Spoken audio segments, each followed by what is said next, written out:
消そうか。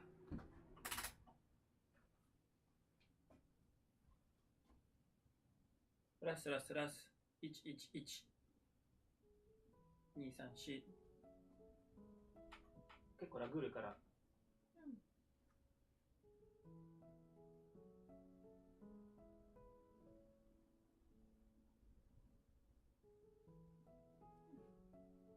OK。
うん、風呂いいね。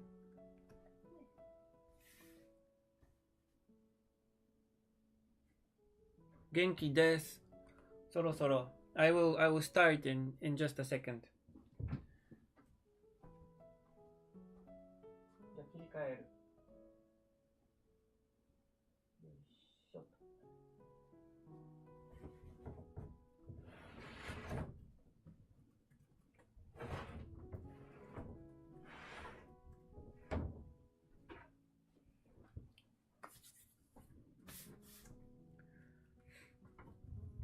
Okay. You should be able to see me and hear me. Say something if you can see all right, and say something if you can hear me all right. This time I have two cameras, one on my forehead apparently, and one camera that is filming what I'm doing here. So I'll do just a quick sketch while I answer your questions. Okay. And this will be like a really fast sketch. I will use the Mitsubishi Hayuni pencils and my watercolors. Probably I'll use like 2H and like 3B maybe for the lines. Hi. Lower.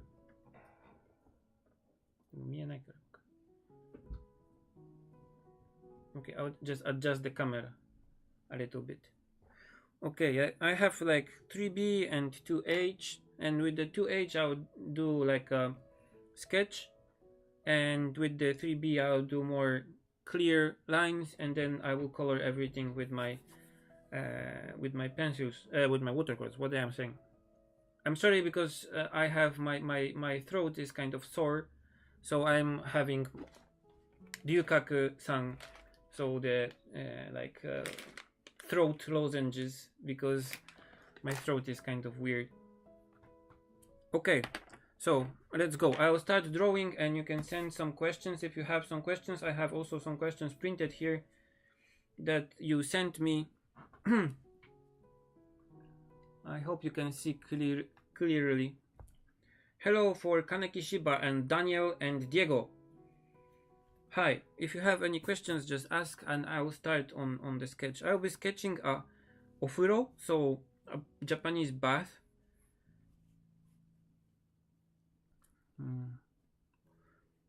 So I'll just use the 2H pencil to do the sketch.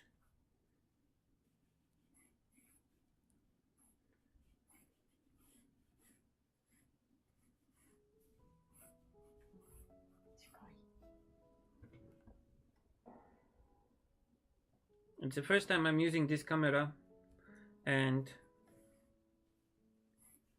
I'm still trying to adjust it.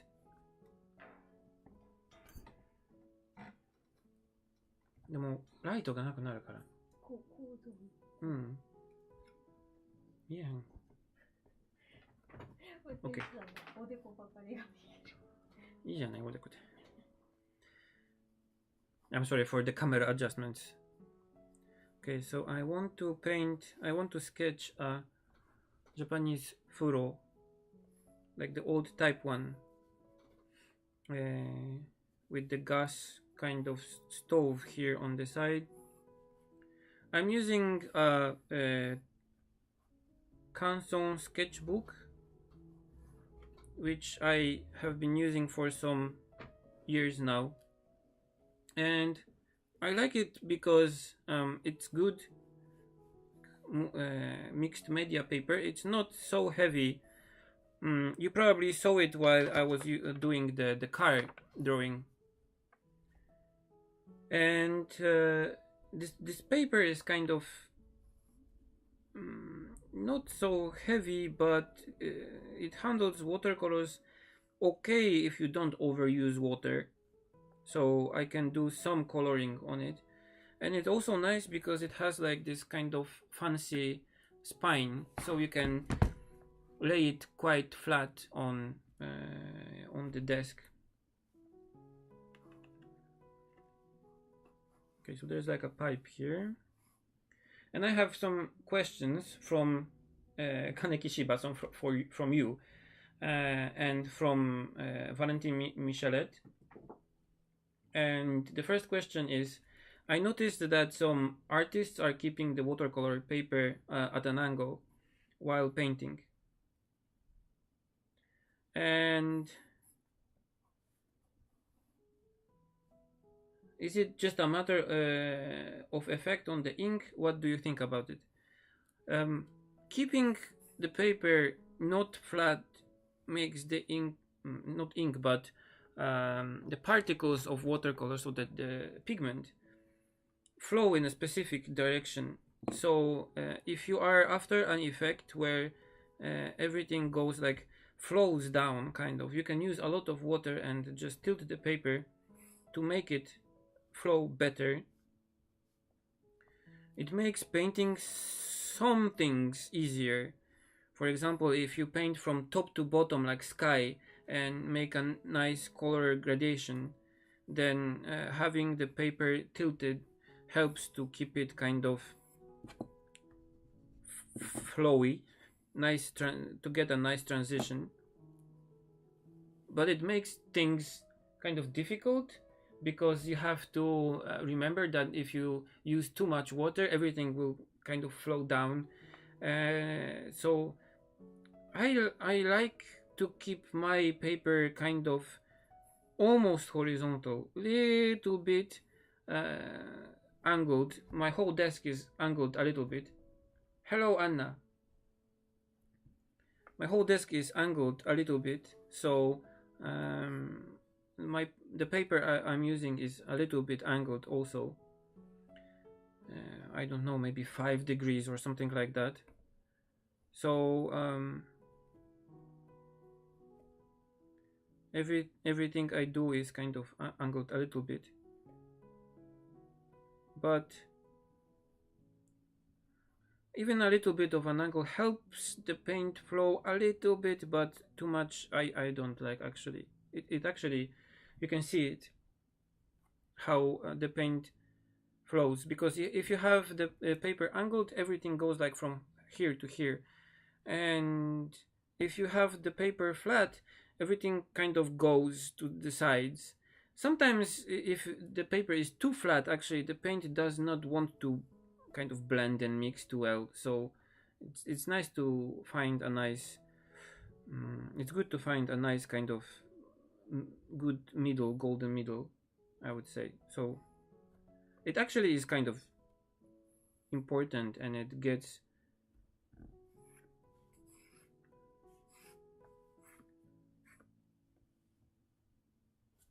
okay. And let's paint this kind of stool thing.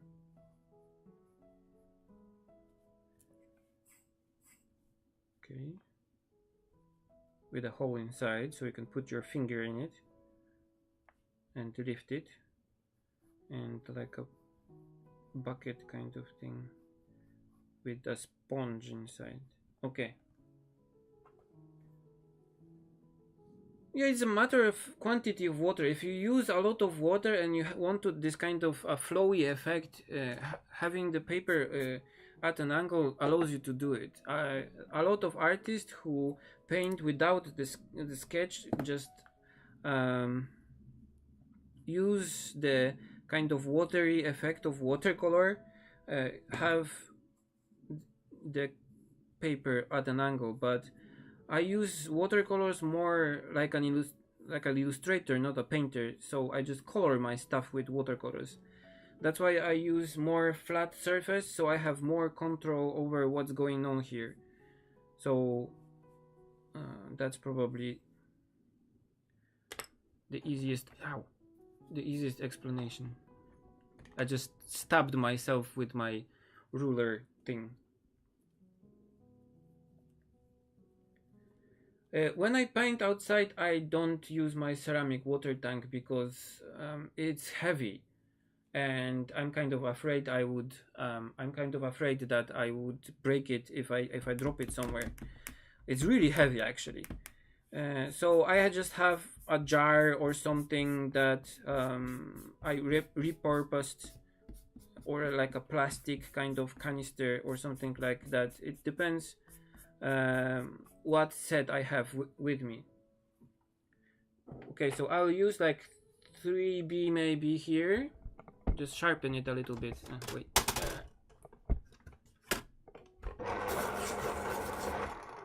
Okay, that's sharp. Yeah, I don't know if you can see it. It's sharp. Okay, so I will start with the left top part here, so I don't smudge the lines with my hand by going over them. The ceramic tank is awesome. I use it all the time, every day almost, for my watercolor paintings, and I used it a lot today also.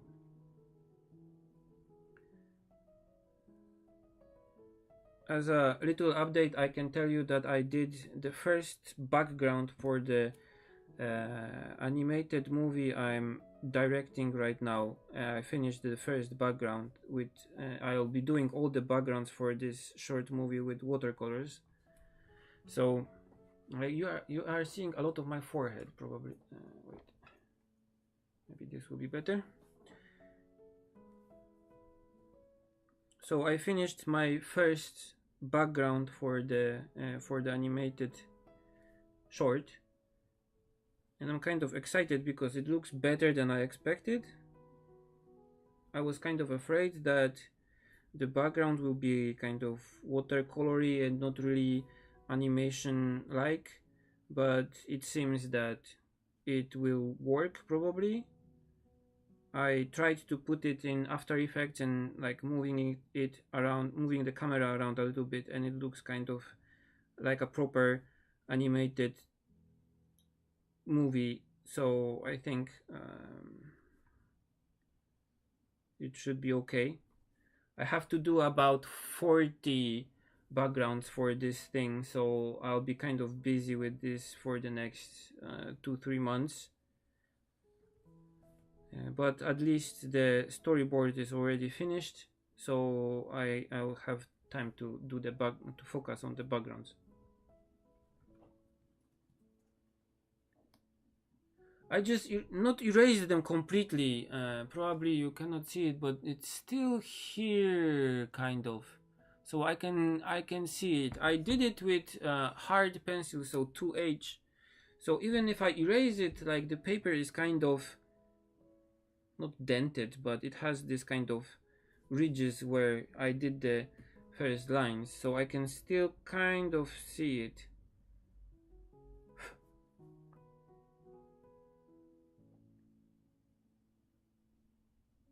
I could leave it there, just it's just a sketch, so I could leave the first lines there, but whatever.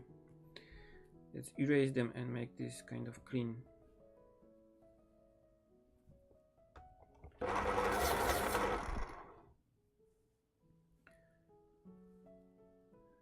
I'm kind of how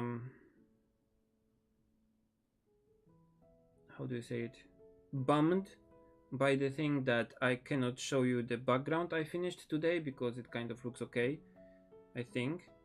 So I want to show it to you as soon as I can, but of course this is like a commissioned work. I don't like doing commissions, because I like to do stuff for you and you support me on Patreon. That's why I can do a lot of my own works. So I try to not to take commissions if I don't have to, but this one was kind of different because they allowed me to do an animated short movie with myself directing it and myself doing the backgrounds with watercolors. So that's not a thing you get every day, let's say. So I was kind of excited to take this one and see it to the end. I hope the animation will be good when it's finished. It takes a lot of time, so I would be happy if the result is good.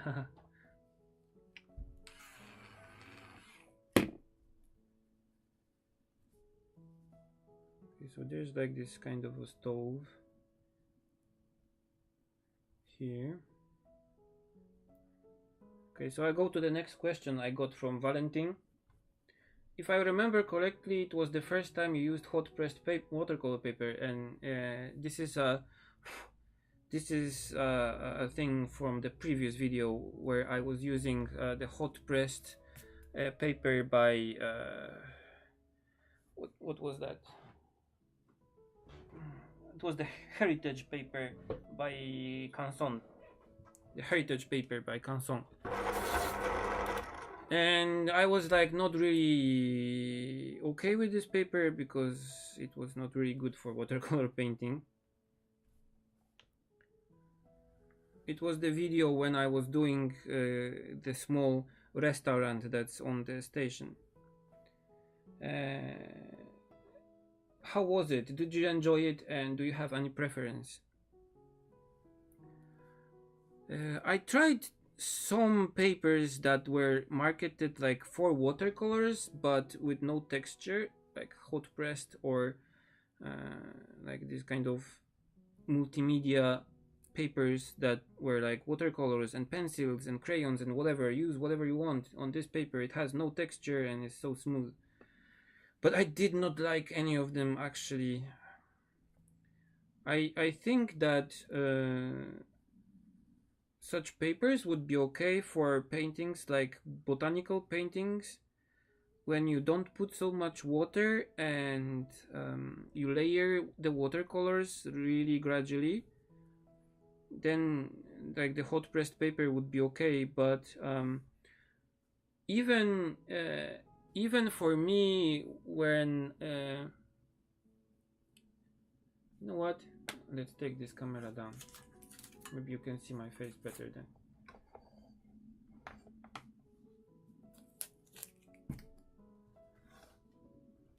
Okay, even though those papers are kind of marketed as watercolor papers, so you can do a lot of stuff on them and etc etc, I don't think they are really good for even me. Like, I don't use so much water in my watercolor paintings, you know that, but even with that, most of the washes I do are not consistent, and I cannot keep them the paint flowing as I want it to flow, and I cannot control it, and it kind of goes into places that I don't want it to go. And when it mixes with other, like when I do a stroke and then I have to refill the brush because the stroke is long, and then I go back to the same place, I cannot kind of recommence the same wash in a way that I can in a textured paper.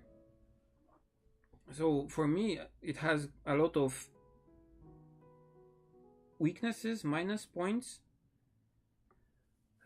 and to be honest, I can use pens and like fine liners and all kinds of inking pens on my watercolor paper, on my hot pressed watercolor, cold pressed watercolor paper, without any problems. I used like even like rapidograph pens and all kinds of pens on the paper I usually use, which is the Holbein Waterford Artist's Watercolor paper, cold pressed paper, 300 grams, and also the arches and also the other papers. So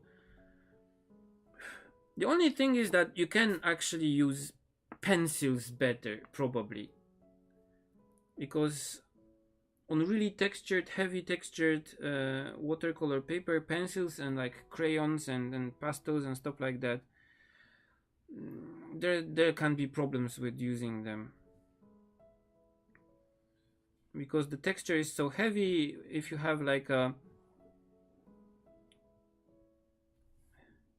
if you want to make a smooth line like here I'm doing here, that does not have the paper texture on it, then it's impossible, of course.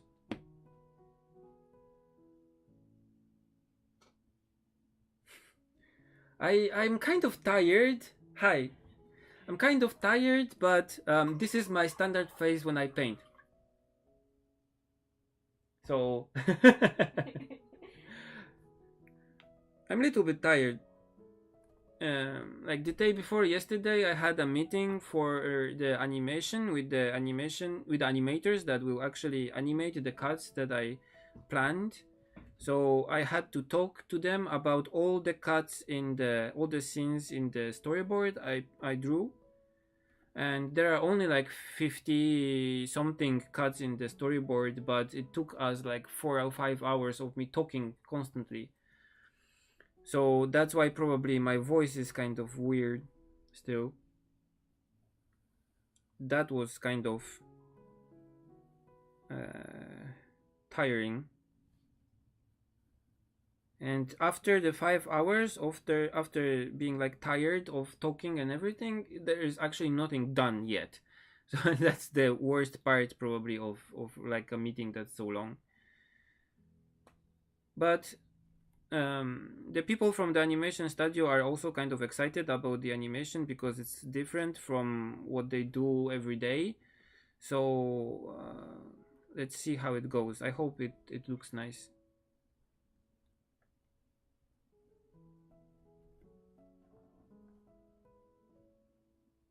I have news from the Tokyo Storyfront's book. Actually, I got a mail from my publisher, and the book is already on pre-order on the Tokyo Otaku Mode shop. So you can pre-order the book there also. Additionally to the Japanese Amazon that it was on for some time now. And I already seen the printed stickers that will be the bonus item for all of you who pre-ordered the book on Japanese Amazon. And I still have no word about the cover and all kinds of design things that are left to do, but they tell me that the thing is on schedule, so it should be okay for the release date that is on the Amazon shop right now. So April 17th. I cannot remember English months. The 4th month of the year and the 17th day. Yeah, this the meeting with the animation people was so long because you have to go and talk to the animators, and there's like 5 people doing like 10 cuts each, so there's a lot of people. And first you have to explain them what this work is about, so what we are trying to do with this animation, what we are trying to do, what we are trying to avoid, what kind of animation, what kind of style we are kind of going for, and what is the theme, and what is the main character, because they are fresh. They don't know anything about this animation. They just read the storyboard and so some materials that the producers gave them. So I had to tell them all about the project. And then there's like 50 cuts, and each of the cuts has a few poses that I sketched in the storyboard. Okay, so I want the character to do like this, and to have the hand move like this, and everything. During the meeting, I'm trying to explain everything to the animator, because of course I cannot draw everything in the storyboard, because that would be just the animation. So it's kind of simplified. So I have to explain, okay, so what the character is feeling in this cut, within this scene, and where the light comes from, how long this is, how intensive the movement I want to be, etc. etc. So everything I have to explain, just everything, and it takes a lot of time. But it's good to do it as thoroughly as I can, so they get the image of the uh, cut. And by the way, a cut is just a one, not one scene, but a part of the animation when the camera does not change.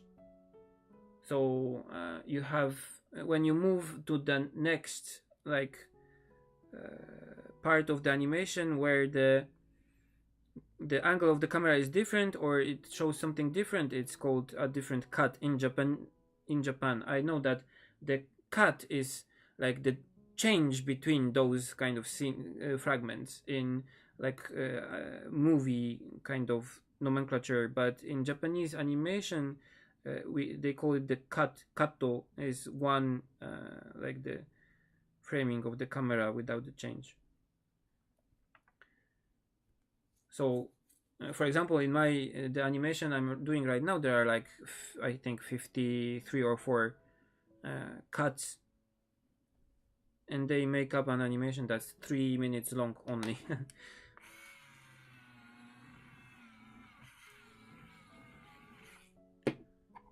Okay.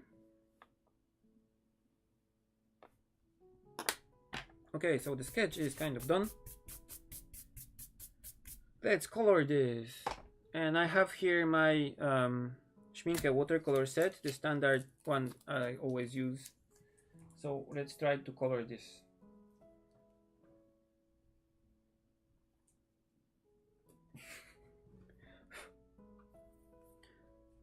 Okay, so if you have any questions, just tell me.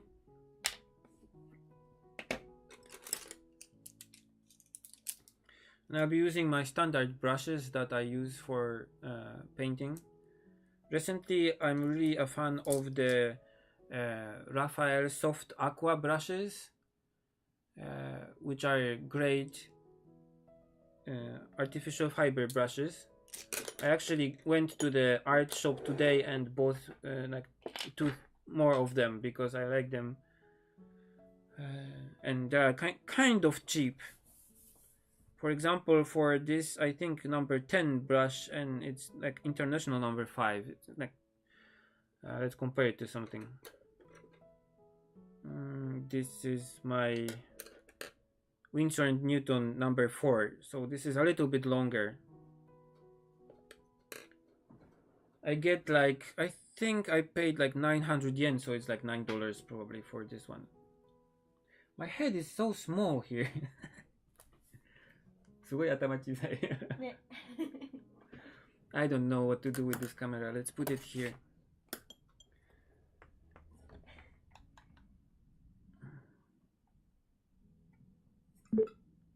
Okay. Okay, let's see how this position works.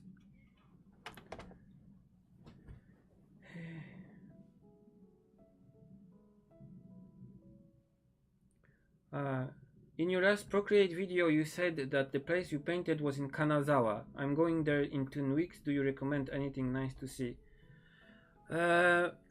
I liked the Kanazawa itself. There were two like city blocks that are kind of old style, and there was like the samurai district and the chaya, so the tea house districts, like two of them. So they are not really big, so it's not like Kyoto that you will get a lot of things to see for like 3-4 days or whatever, but you can go there for like 2 days and see most of Kanazawa, like the city, not the area. And it's if you like sweets and stuff like this, you can go inside of those chaya, those shops, and have a nice day just going around and trying all kinds of foods and stuff. And in the samurai districts, there are also like shops with that sell pottery and all kinds of cute pottery things that we went to because Kana likes pottery and she always buys things. We actually bought some plates and something more, I think. And also, you can go to places that are around Kanazawa, like the city Kanazawa.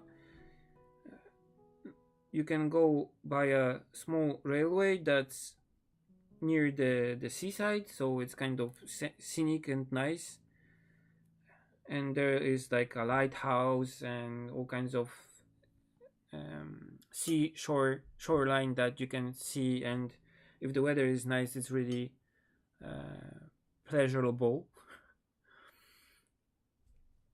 And also there's like this kind of small town that has the remnants of some, how do you call it, shipping um, there are old houses like Japanese style mansions that were once owned by merchants that were shipping stuff with ships. Where was it? 金沢の古いマンションがあってたところ、なんて言ってたっけ？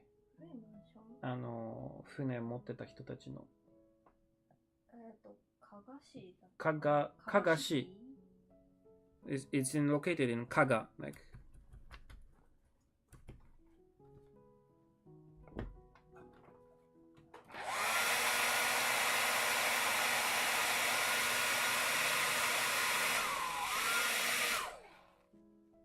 And actually, in Kaga, I think we ate one of the best sashimi I had.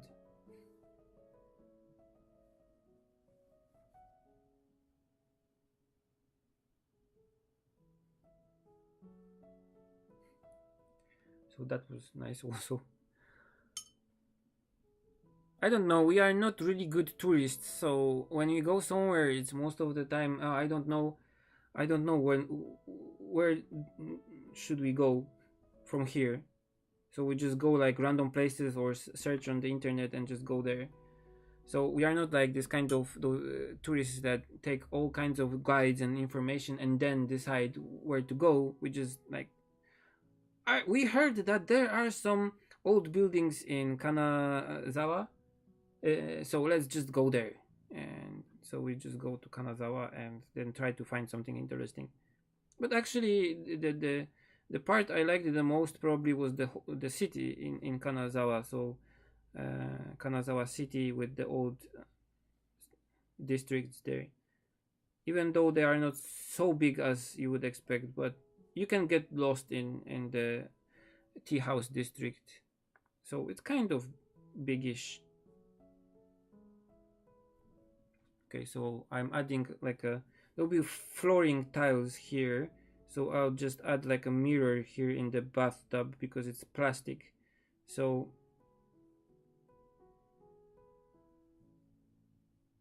I'll paint it like this, and then I'll kind of erase a little bit of this part here, so it seems like it's disappearing in the distance.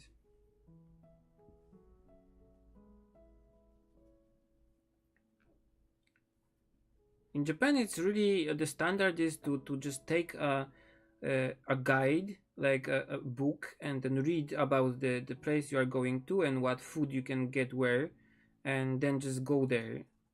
So that's one approach that you can take. But as I cannot read Japanese and all the guides are like 90% food, we prefer just to go. We prefer just to go and see what we can find. Dimension W, thank you, but I had not actually lost any weight. I would like to a little bit because my stomach is kind of rounder than I would like it to be. But no, that's just probably the camera because it's really wide angle camera. So you can see that my hand is going like to be stretched to infinity. So no, probably it's just the camera. まだお腹に貯金があるもん。ね。Don't be worried.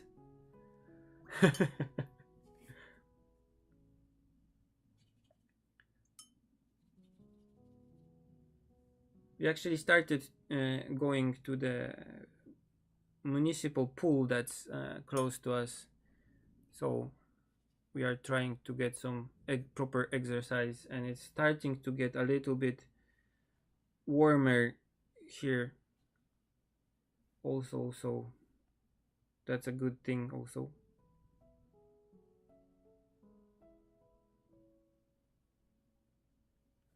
No, it's okay. I'm happy that you are worried about my well-being.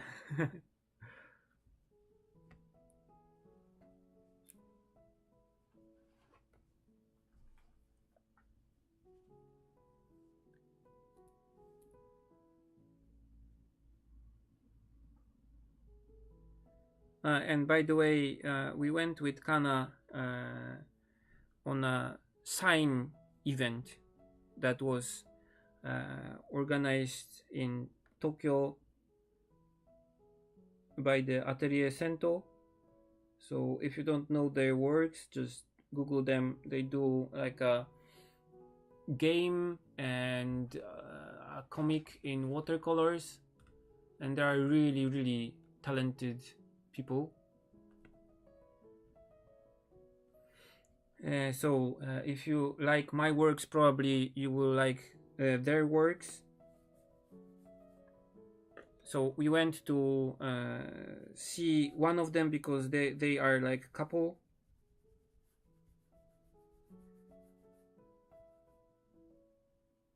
But only Cecile, so half of the two men combi was there because they won an award for an international comic that it's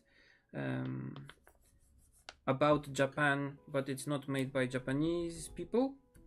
So she came to Japan to receive the award, and for their comic that's called Onibi, and we went to meet her at the French Institute in Tokyo to get the comic signed, and we got it signed. And it's a really nice comic that's in French and Japanese. We have the Japanese version because I cannot read French. I cannot read the Japanese version either, but Kana read it to me.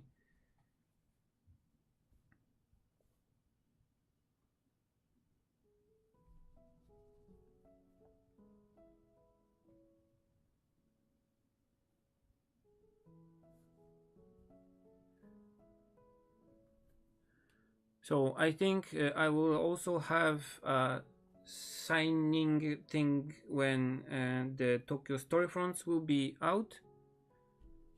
Probably in a like how do you call it, a bookstore in Shinjuku or something. So I will let you know when this event is taking place.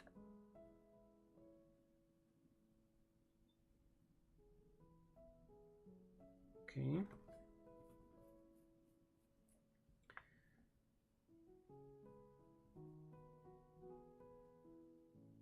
So for the next 3 months, probably I'll be doing the backgrounds for the animation. I want to finish my manga, and I want to finish and I want to do some other stuff also for the Patreon and for my YouTube channel. So I'll be trying to kind of do a lot of stuff at once, but I'm kind of hyped about the animation because I want to make it nice. Probably you know the animations that were the animated commercials that were really popular around the internet for some time, like the one from the Nissin cup noodles commercials that were using like well-known characters from other animations. So we are going in completely different direction than this kind of things. So I want to make something that will be completely different from this animation, this commercial series. Is there a big difference between cold pressed and hot pressed paper? See, my voice is going. いっぱい食べてたら龍角さんがそのうちスポンサーになってくれるかも。 Yeah, I hope that the Ryukaku candies will become my sponsor because I really like them and I eat them even if my throat is okay.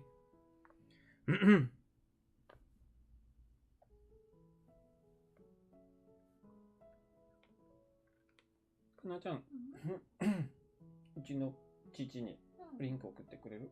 ここの？うん、こうそう。There is a big difference between hot pressed and cold pressed paper. With cold pressed, it has a lot of nice texture that you can use for your watercolor painting, and the texture makes the watercolor spread a little bit different, a little bit in more controlled kind of way than just a flat piece of paper. And hot pressed paper behaves more like the sketchbook here I have.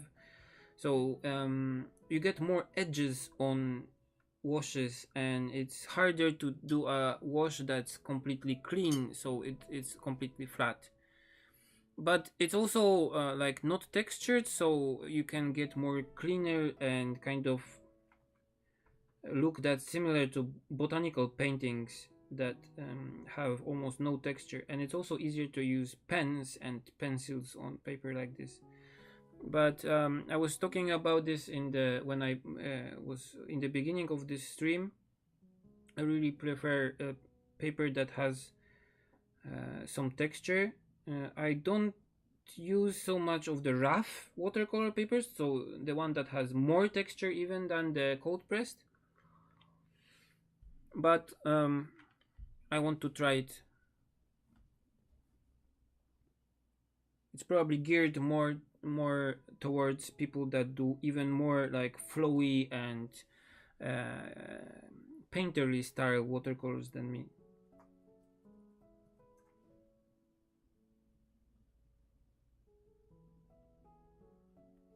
So there's actually a big difference between those two papers. Okay, so I'm now using neutral tint. I really like neutral tint from Schminke to make this part darker here. Is this too bright? Okay. But because this is a sketch, I'm trying to leave out some places, to leave out the white, so it's not all like really overpainted. And also because this is all metal, so I'm trying to leave some places white for like reflections and to make it more kind of loose. Okay.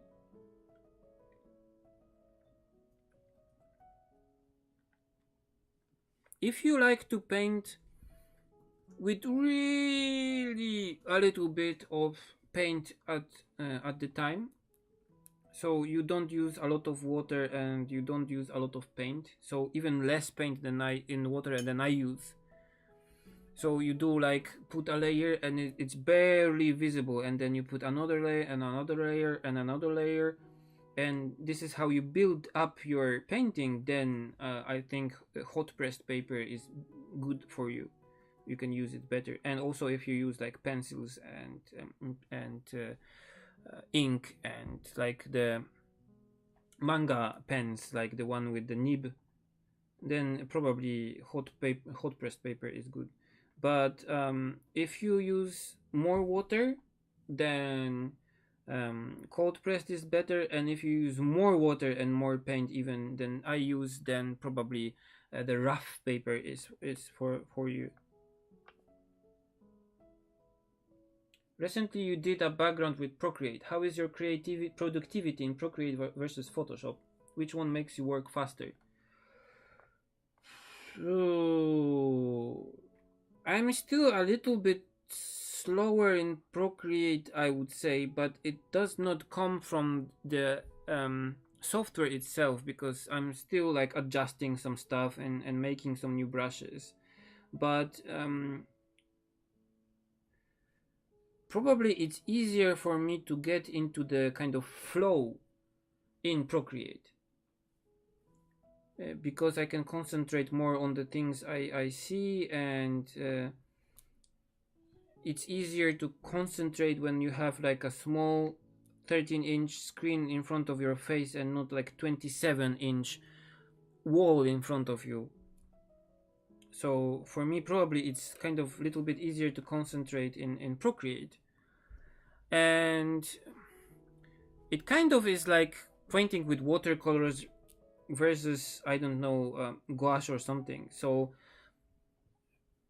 you have less layers. You can only do like 40 something layers in the resolution I use usually. So like 4000 pixels, and by 3000 pixels you can only do like 46 layers, I think, on iPad Pro. So that's kind of a limit, but this is kind of a limit that makes it not more challenging, but kind of makes you focus more on what you are painting than making layers and managing the layers and worrying about the layers. You just cannot do so much layers, so we don't do them. And actually, the brushes I made for Procreate while painting my last background were really satisfying to use, and I liked them. So I think now when I want to do something digital, I think I would choose Procreate to do it. The only thing that actually makes me go for Photoshop right now is the ease of adjusting things. So still in Photoshop, things look better after transforming. I spoke to the Procreate guys about this because I did some tests, and if you take, for example, kind of sketch a little bit of a layer, and you scale it down and rotate it a little bit, or even just scale it down, it should be sharp. The lines should be sharp because you're just scaling it down. You're not making it bigger. But even though you're just scaling it down, it gets kind of blurry. So with work that I anticipate a lot of scaling and rotating and adjusting stuff and this kind of thing, I would go for Photoshop probably. But like this kind of painting I did recently with the background, the anime background, I did almost no scaling and manipulating things there. So only like the roof of the house, I copy and pasted a little bit of it. So I was really comfortable in Procreate. But I talked to the guys and they of Procreate, the makers, and they said that there was like a change in Procreate from version 3 to 4 of the algorithm that makes the transformation, and they will try to fix it to make it work better. Yes, this is like a special hi for for my father. He gets us a special support ticket, even though he's not on Patreon.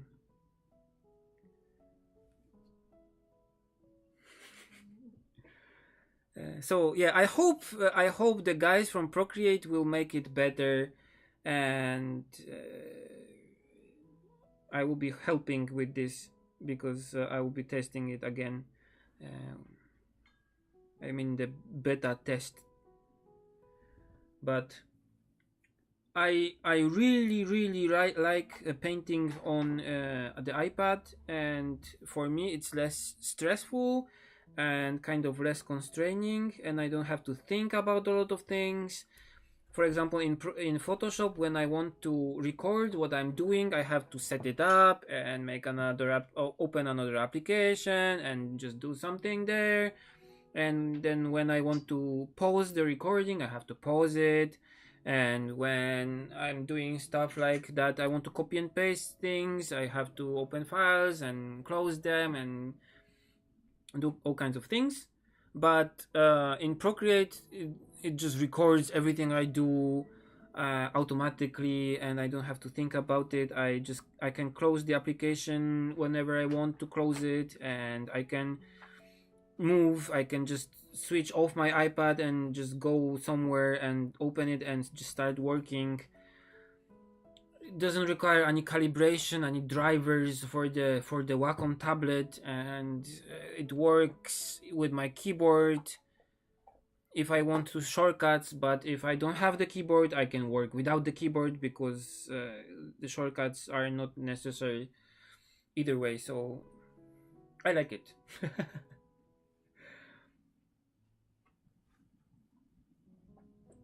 Okay, I use a hot pressed watercolor paper that has actually some texture. I like it a lot. It's from the brand called Hanemure.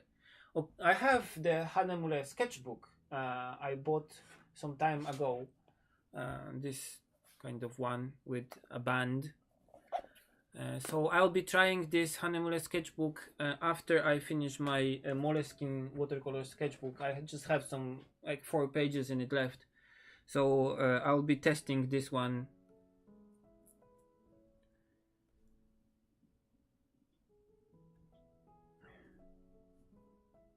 to see how it works, and I'm kind of excited about it. About it. You can tell I'm excited about it because I speak weirdly. I'm kind of excited about that sketchbook because it looks nice. The paper feels nice. I have to test it. And usually I use this kind of sketchbook with watercolors, but also like with gouache and acrylic gouache, so I'll have a lot of opportunities to test it with a lot of stuff. And I have to test like the Hanemure paper, but for now I'm doing a lot of works for the animation, so I want to work on paper that I know everything works on it. Not to waste any time because the schedule is kind of, you can see the schedule here on my wall, and there's a lot of blank space on it still. Actually, all of it is still blank. I did one background, and I still have to do like 40 or something.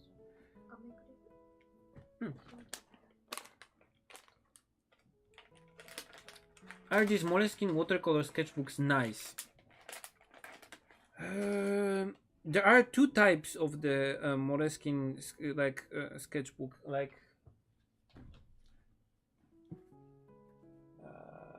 where is the second one? Yeah, like this one, which is like paper. It has almost no texture. It's like really smooth. And this one works kind of okay. I did some like tests here of watercolors, and it has no texture, but the paper kind of gets damaged really quickly when you start doing things with watercolors and brushing things and erasing things. But I had this and this is also the Moleskine watercolor sketchbook.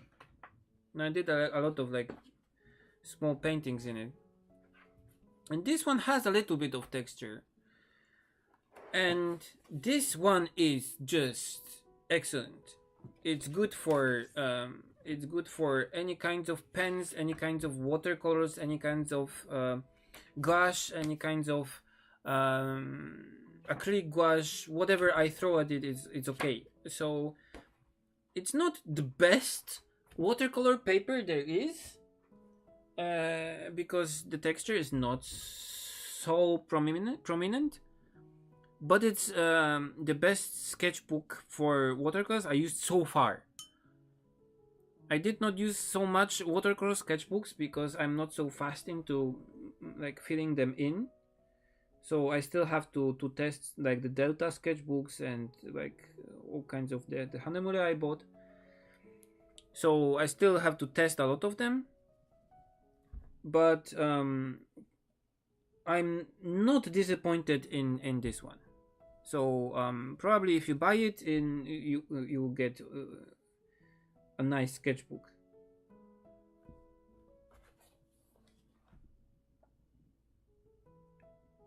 I don't recommend the art series one with the plain paper with no texture, because it's, I don't know, maybe you can use it with like gouache or do some like pen drawings in it, but it would be good for pen probably, but it's not good for watercolors. Is gouache and poster color the same? Yes, with some differences. The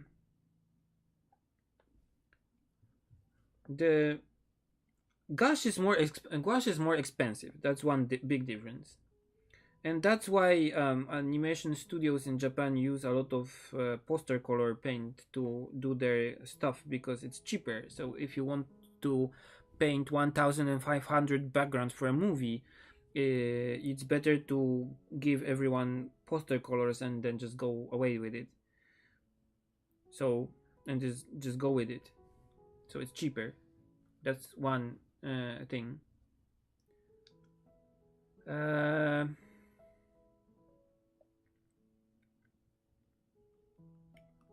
But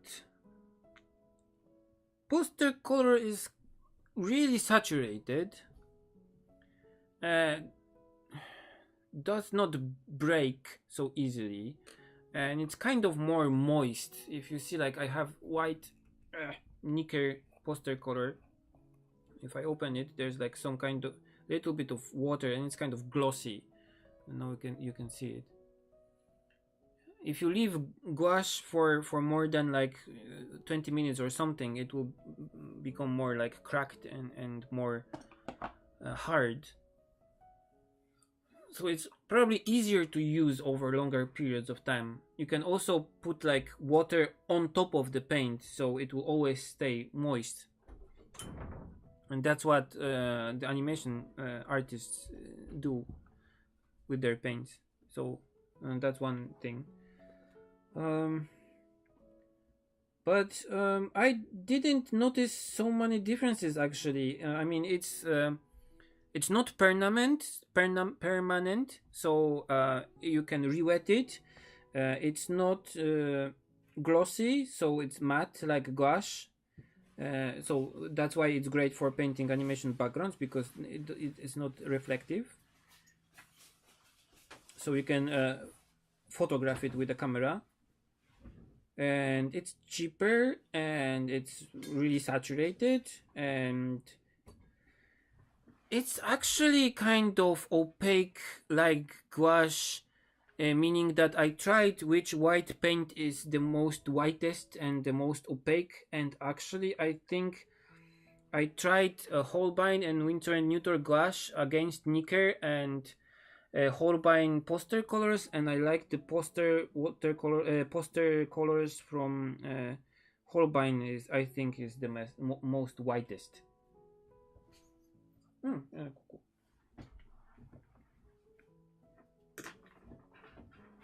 So ここ大きかったの。ああ、うちのテーブルにある。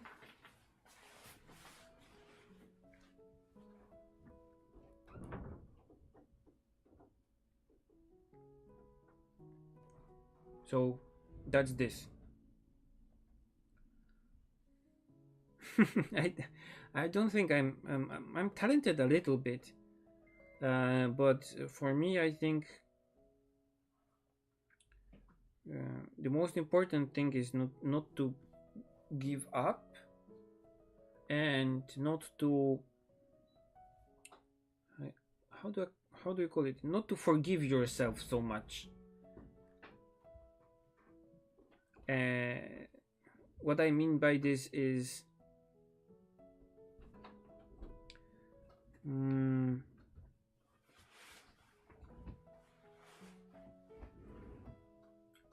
if you are satisfied by drawing the same thing over and over again and not getting better, and you kind of forgive yourself, like, okay, this one is, let's do it like this. I know that this will work well-ish, so just do it like this every time. And you don't strive kind of to be better with each thing you do, just even a little bit, then you don't get better. That's the basic thing. And actually, in one of the documentaries, Hayao Miyazaki was saying the same thing, like people that kind of are easy on themselves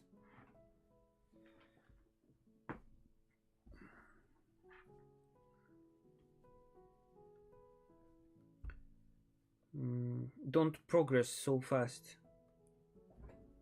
on the things that they do, or don't progress at all sometimes, because once you get to a certain level, you have to be kind of a hard critic of your own work, even though it's kind of painful.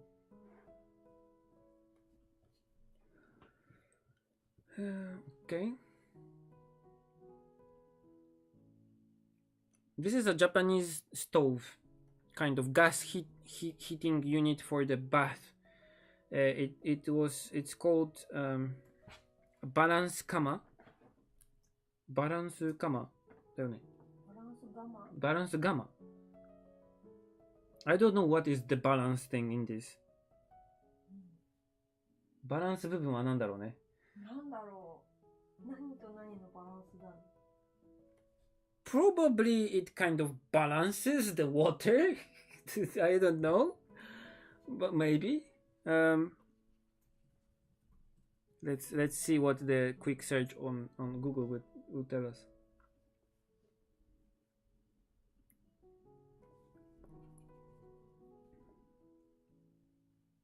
Okay.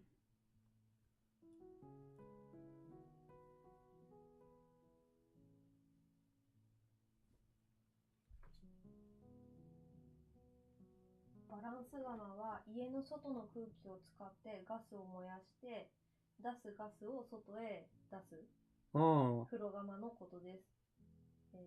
1965年にバランス釜が登場する前は CF 釜という浴室内の空気を使って部屋の中の空気を使って燃やしてそれを外へ出すものだったから、外に出す空気が逆に流れてきちゃって一酸化中毒が起こることもあったそうだけど、その点バランス釜はその出すのと入れる空気のバランスがいいので、そういった事故が起こることが減ったために、空気の出し入れのバランスがいいよのバランス釜。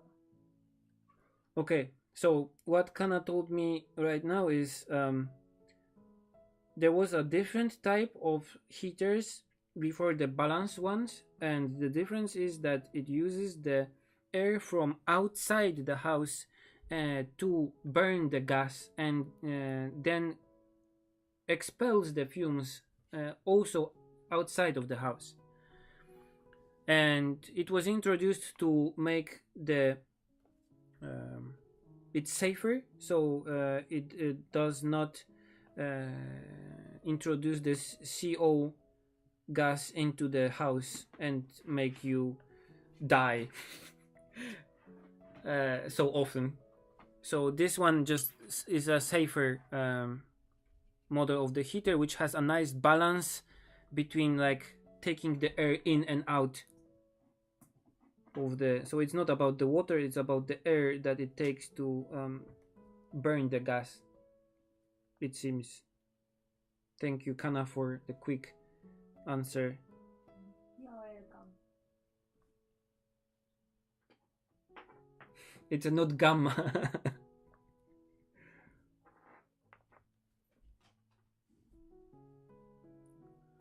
Okay, so there's like a whole pipe coming here.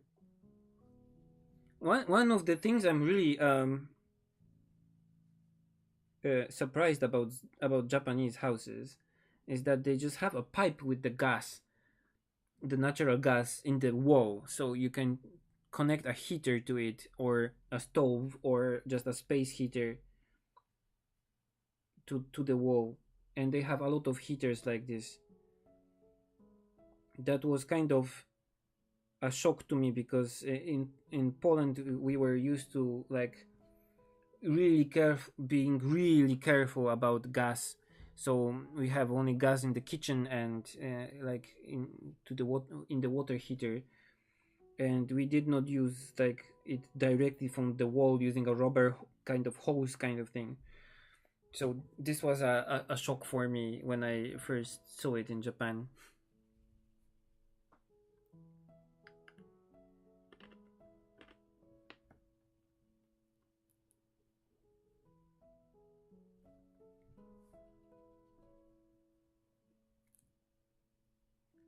Okay, so if any of you have any questions, just write to the chat and I'll try to answer them as well as I can.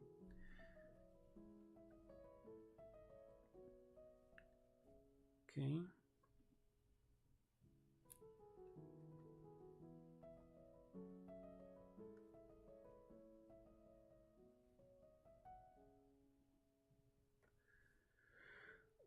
And also because of my because of the untimely demise of my time machine server that we had to do the backup, and also it was working as a router for the apartment.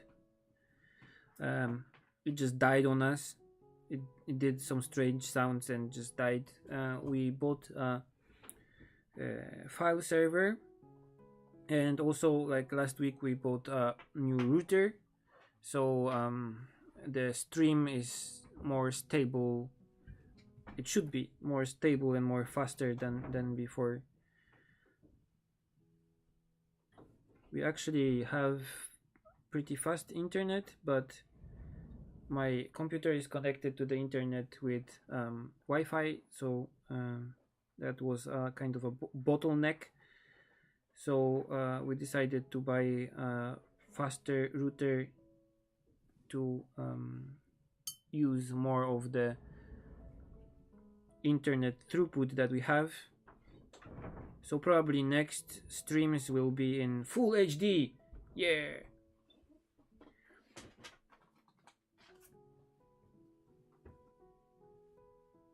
I have a reference picture for it. I will show you like this. I have an iPad here with the reference picture and your chat.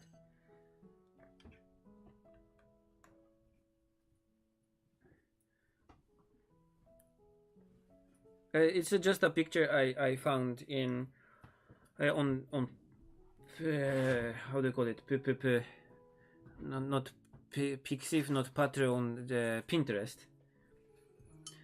So yeah, I have a Pinterest account if anyone cares to follow me on Pinterest also. And also I wanted to ask you about how do you feel about Facebook?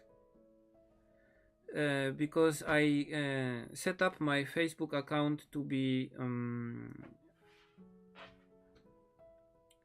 kind of mirroring my Tumblr and my Twitter and Instagram, so I don't go to Facebook actually. So I was wondering if I should just close the account on Facebook, because I don't go there at all. I don't like Facebook actually. I don't like the things that it tries to show me, and I don't like the things how it shows. I don't like the things that if I post something, it says, okay, 2,000 people seen this post, but if you want another 2,000 people see this post, just pay us like $10 or something. So it's kind of hard to grow the audience there organically, like on YouTube or on Tumblr. So I was lately wondering if I should just leave it there to be, or should I close it, or should I do something with it? So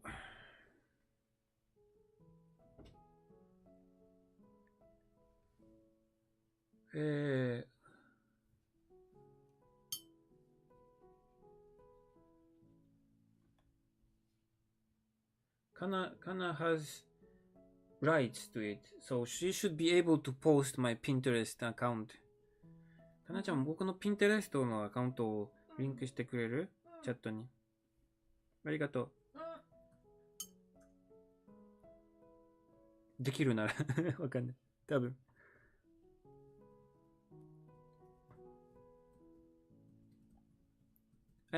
Okay. So one more thing, because Kana is Kana, and it's one N.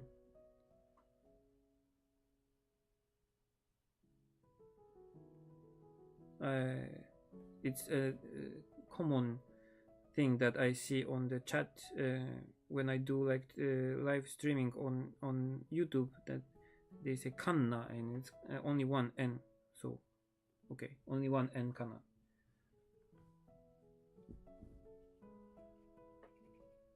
And actually, the book that Kana was working on the illustrations for was published. Not like published. You can pre-order it, and it's just a book in Japanese. So if you can read Japanese, you can order it on Amazon. And it's just like she did a cover and 6 illustrations for it, so it's kind of interesting.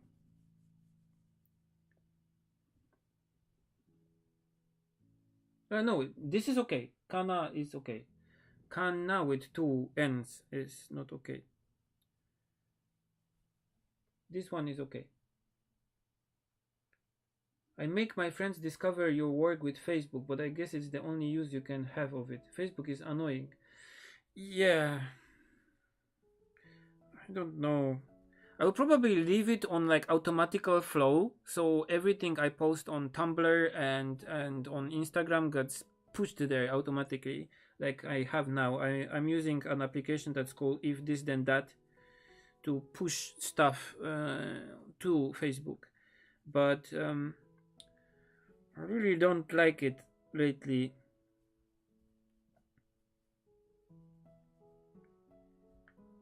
But I'm kind of trying to stay outside of the mainstream social media kind of thing. カヌシャの本のリンクを送って。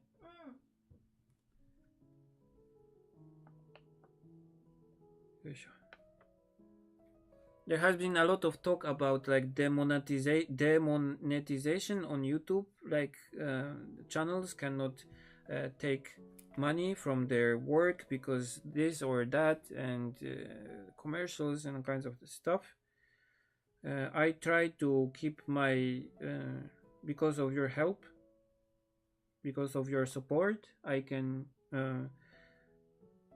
stay commercial free on YouTube and on other places that I have my websites, and I don't have any like deals with Procreate, I don't know, or Schminke or whatever. So that's one nice thing.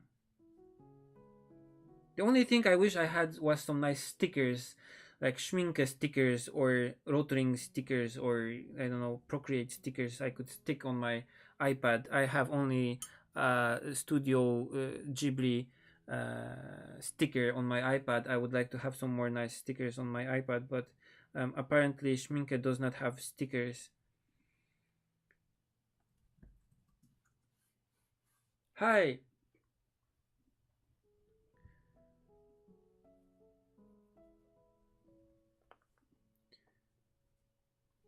I actually like the kind of look. I don't know if you know what I'm talking about. Like, if you go to like a cafe and you have guys that do programming or something, they have like the stickers on their laptops, like with I don't know hashtag or camp base camp or um, like coding things. But there are no stickers for like Schminke, which is sad. I would like to have some nice stickers. I actually asked them if they have any stickers, and they said no, we don't have any stickers.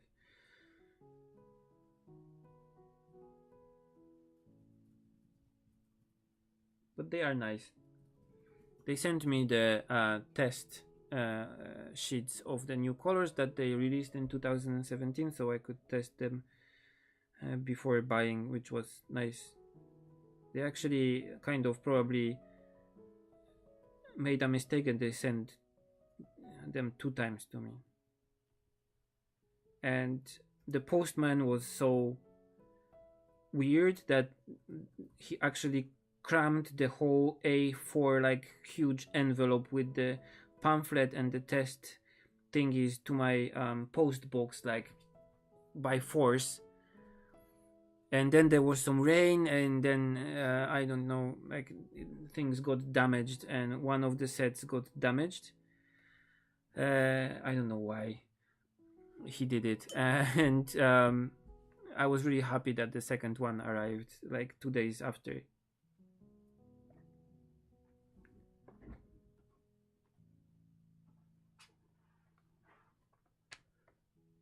Schminke are nice. I tried few makers. I tried Daler and Roney. I tried Windsor and Newton. I tried Holbein. I like the Holbein ones. I have the set that's modeled after the Miyazaki set. I actually use it for some concept work lately for the next project I'll be making with Kana together. So I'll be telling you more about it when we have something to show actually, because I just have some sketches and concepts. So I will show you more when it's more ready. I want to do videos of making it, and so I'll be showing more on Patreon and on YouTube probably. But I like Schminke the most, with the exception of the Prussian blue, which is kind of hard, and when it gets dry, it's really hard to pick up from the pan, and I don't like it. It's kind of meh. So recently, I took a frame, a half pan from my Schminke set that I emptied because I already used the paint from it, and I put some Holbein Prussian blue in it, and it works better a lot.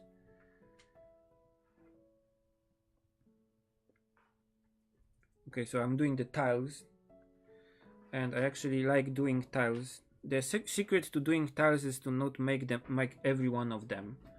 Just make some and then fake the rest. Also, the main reason why I'm using Schminke is one of the good companies that you can buy in Japan without any trouble. You just go to a art shop and you buy them. I actually went to a Sekaido store in Kanazawa, Fujisawa, in Fujisawa today to buy some watercolors because I was running low on my favorite colors.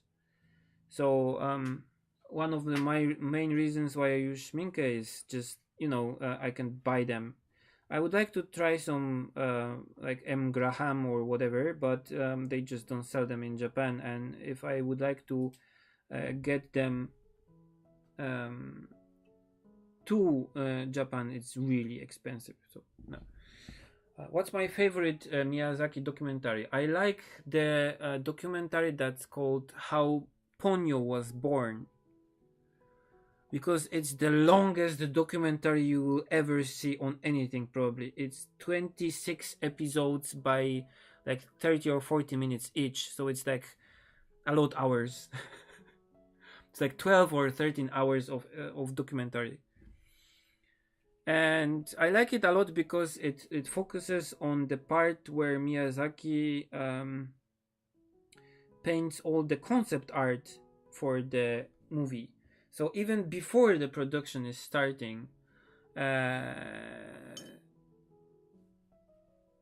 so the interviewer follows him to in his atelier before the production of the movie even starts, and he observes camera observes the painting of the concept arts, like the first sketches with watercolors that he does for the movie, which is really interesting for me to see from what he is starting and what he is looking for and what are his inspirations, and what is the moment that he says, okay, this is the picture that will be like the base of the movie, and this one is bad or this one is good. And also because I like to see Miyazaki paint with watercolors, which is also really interesting for me. So that documentary is really good.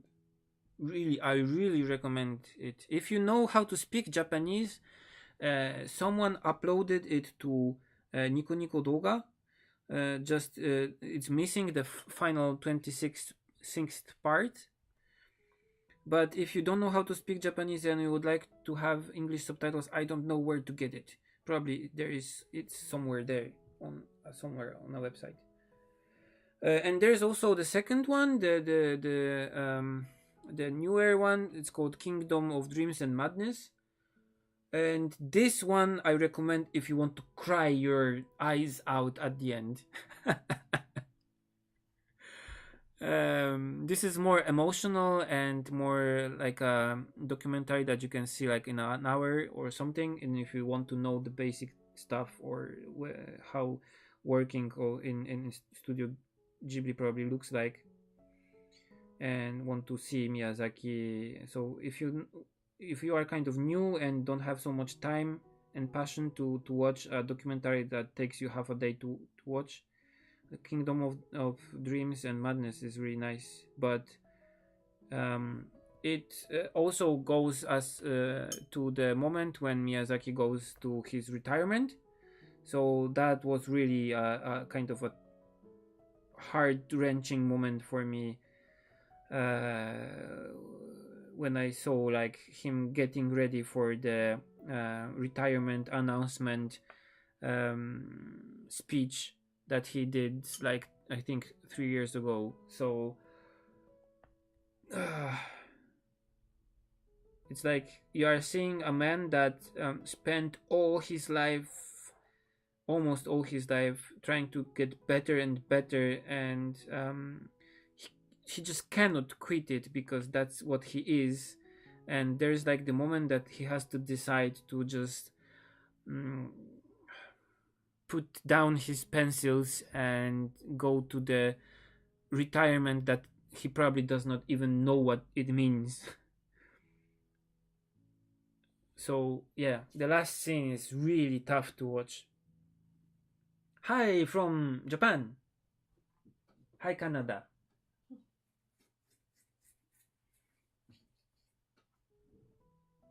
If you want to try some watercolors impossible to get in Japan, let me know. Okay, I will let know when I will have some free time to test some new watercolors.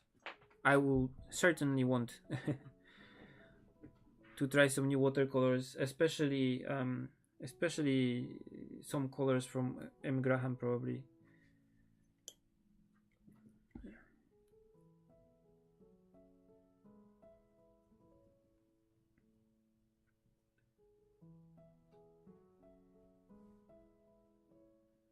The one I don't recommend is the one about Miyazaki Goro, which was the 1,000 year war, it was called, which was kind of, sorry, which was kind of,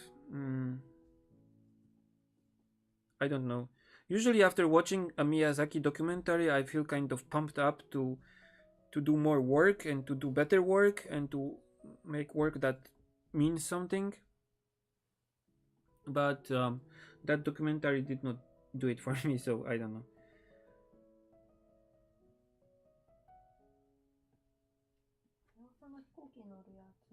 Yeah. And there's one more documentary that we found recently. It was actually done by NHK, I think. How was it called? The the Dream Journey, I think it was called. Kana will check it. And it's the documentary about Hayao Miyazaki going on a journey using an old airplane, an Antonov. So he was using we call it in Polish Antek, the Antek airplane, to go from I think France to somewhere in Africa, to follow the path that Antoine Saint-Exupéry, the guy who wrote Little Prince, took to see where he was stationed as a soldier in like a desert kind of place. And that was really nice to see, actually, because you know that Hayao Miyazaki likes airplanes a lot. So he was like a just 50, I think, or 60-year-old man that was just turned into this kind of boy that was so radiant with excitement about the airplanes and stuff, that it was just really, really, really refreshing kind of a thing to watch. It's like you are a fan of, I don't know, space travel, and you get to go to the NASA control center, whatever. So it was such a treat for him, probably. And the documentary was also really well made. A bit old though, so it's the video quality is not that good, but it's a nice documentary. Kana will post a link to it.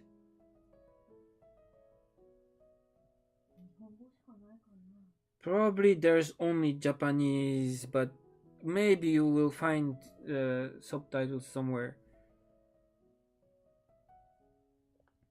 I actually found it on.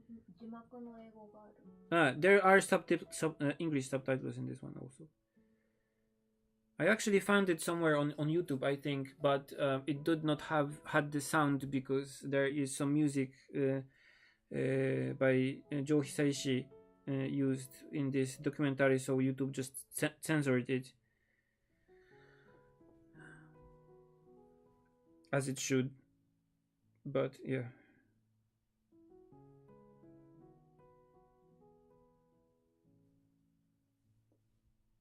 If you look on YouTube, there are some old documentaries and old interviews also with Miyazaki that are nice to watch.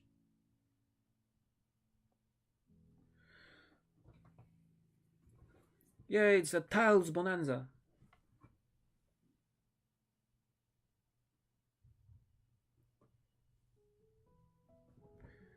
Okay.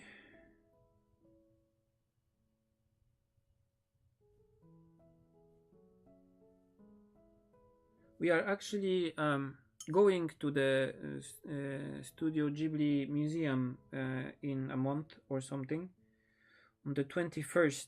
So we are going on the first day that the Kemushi Noboro, so the new short movie from Miyazaki, will be shown for the first time in the museum.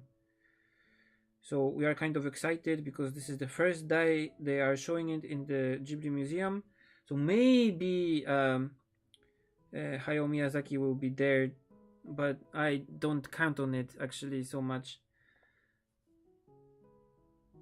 but it's the premiere, so maybe he'll be there.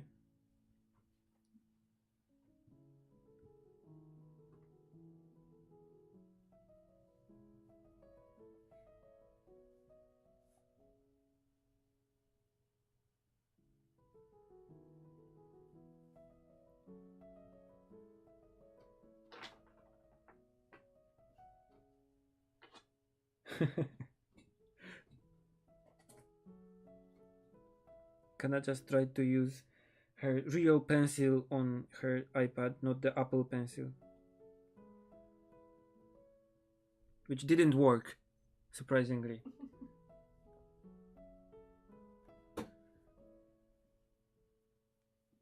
Yay, tiles. Okay, so and the tiles are mirrored here in the wall because the wall here is also tiled. So I'll try to paint them a little bit darker, probably like this. I cannot use a lot of water here on this paper, so I'm just trying to do it like this. And when this dries, I will add the texture of the color of the wall on top of it. So it will blur a little bit the thing I'm doing right now, which is good.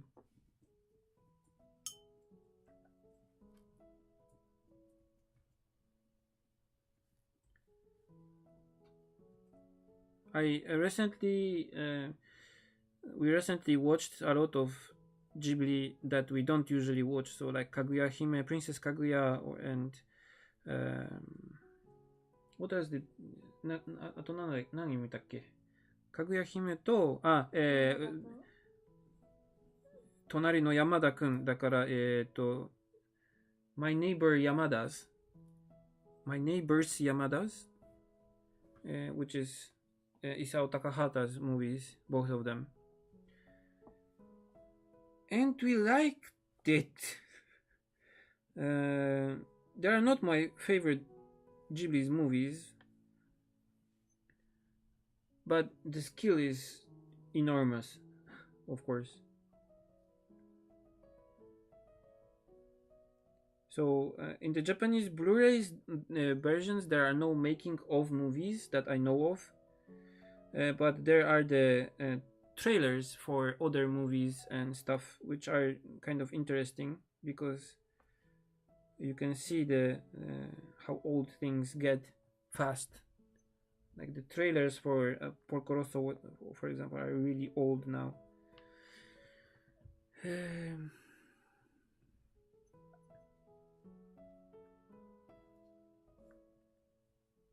When I was working in the animation studio, I was binge watching the Ghibli documentaries a lot. So I would put on the Ponyo documentary like the 26 parts, and I would watch it like for 3 days non-stop, and I would finish it and then I would watch it again. So I would train my Japanese on it also a little bit and listen to it all the time.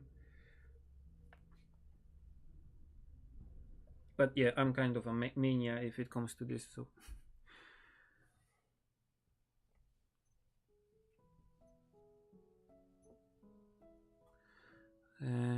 and when it comes to documentaries, we also watched the documentary about the studio Kara recently, which left us with kind of anxious and a little bit disappointed, at least me.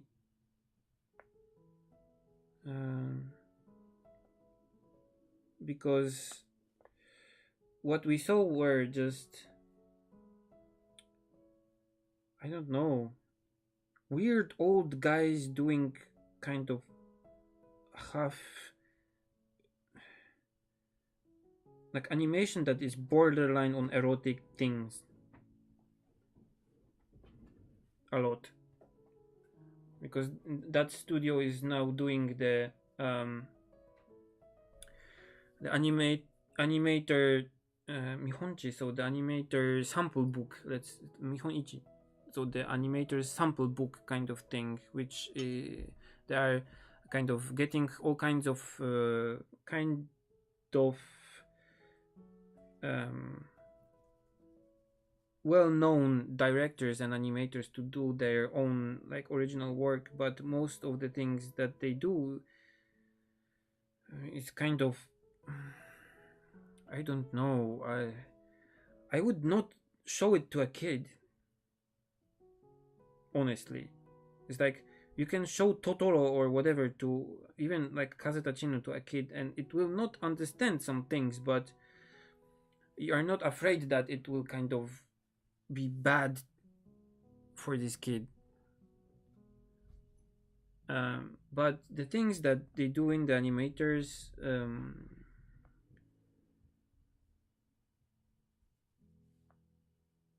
show book, let's call it, were kind of distressing a little bit for us.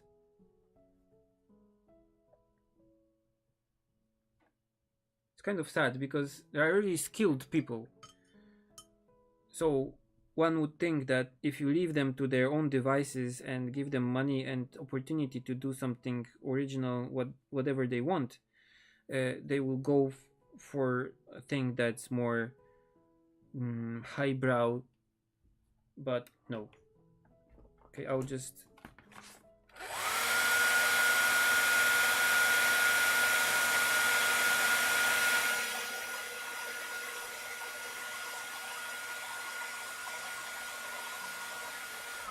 Okay, the battery in my camera is dying on me, so I'll just replace the battery. Okay.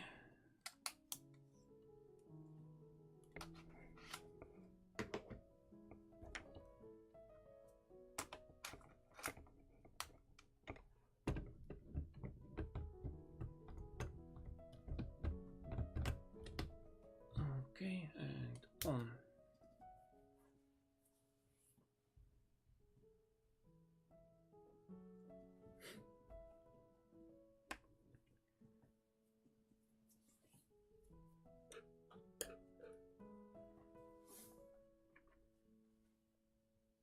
So we were kind of getting back to the thing I was talking about. We were kind of disappointed with the things we saw they are making.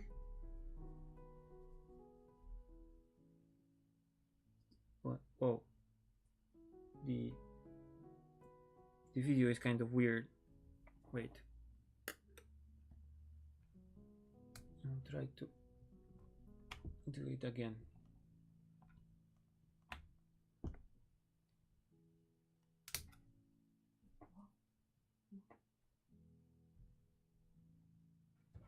Is it better?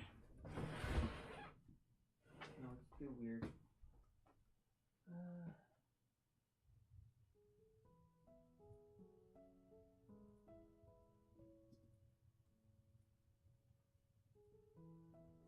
Where there it is. Probably it broke.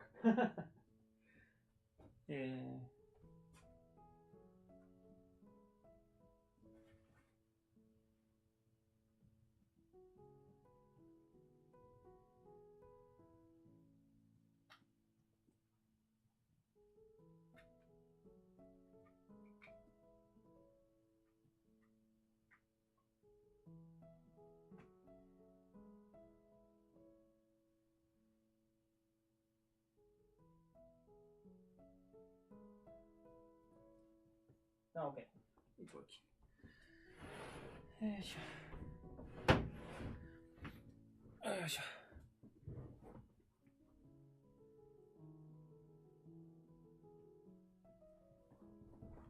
I'm sorry for this break. I'll finish it in the next like 15 minutes or something. So if you have any questions, just ask me on the chat.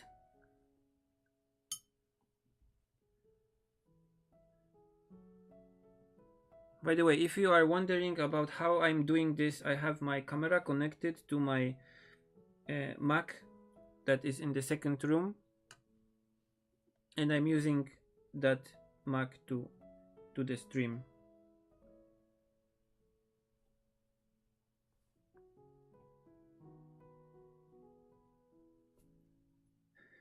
That was weird.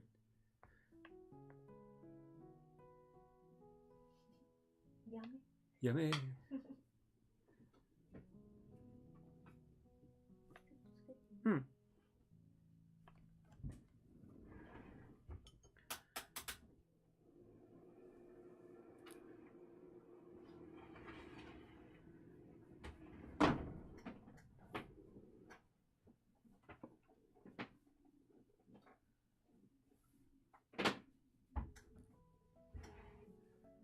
Okay, so I colored the wall.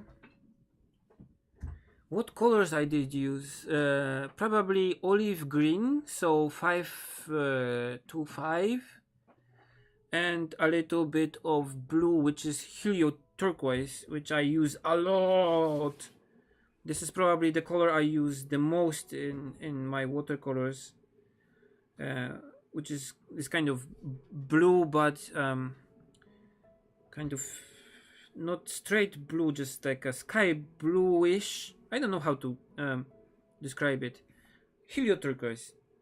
Just see how it looks, and that's it probably. And a little bit of raw sienna or gold brown for the bottom part here.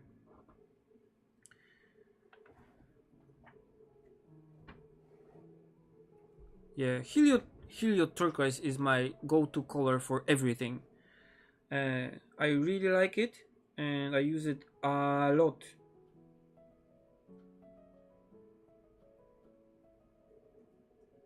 It's also great for mixes. I use it a lot for shadows. I use it a lot for the sky. I use it for all kinds of stuff. So check it out.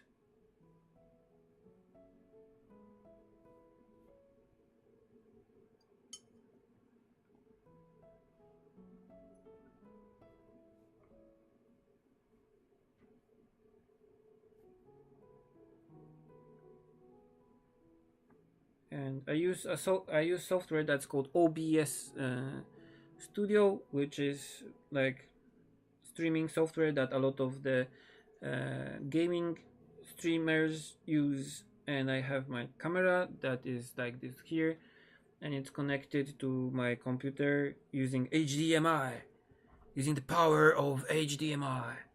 And I have a small USB camera, which is this one here. And I have my H4n recorder, which is like here, and it acts as a mic. So I can do stuff like caput mortem straight into it.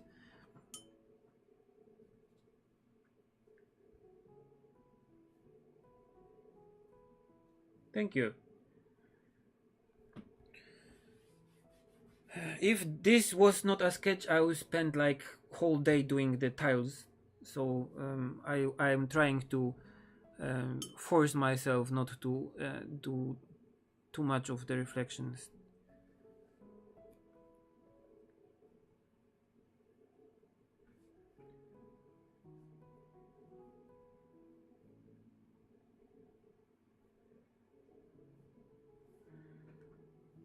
Okay, I will use the hair dryer on it a little.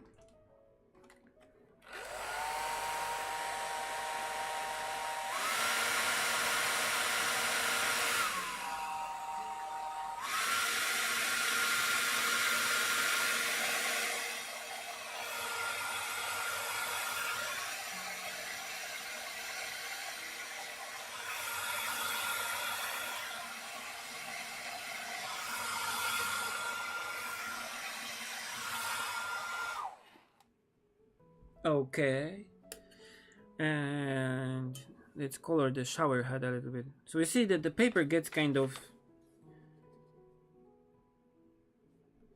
not warped as much as like distorted a little bit, and it's probably more kind of wrinkly that you can see on the camera. Yeah, okay.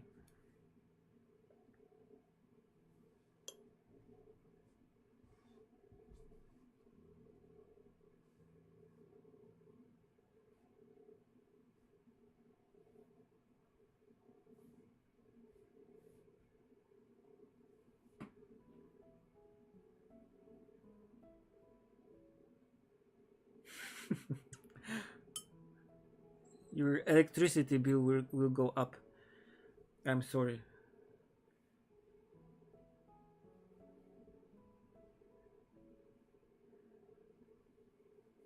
Okay, so here is the mirror of the thing here. Okay. And I want to put a shadow under the main part. There's a shadow there. A little bit darker. So I'll use Caput Mortuum for this. I mix Caput Mortuum with Helio Turquoise, which gives really nice shadows. Just don't tell anyone.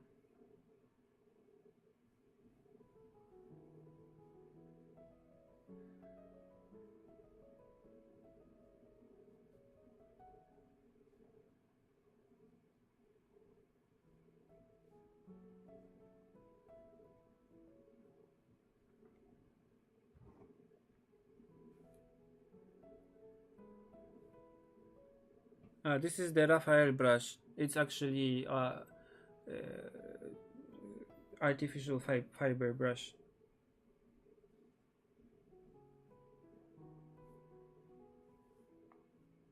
Which I'm kind of happy of because it works well and it's not expensive, and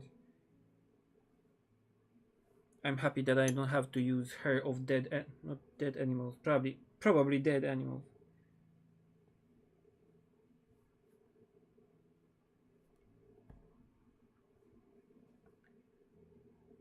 To paint. Even though I like natural hair brushes a lot actually.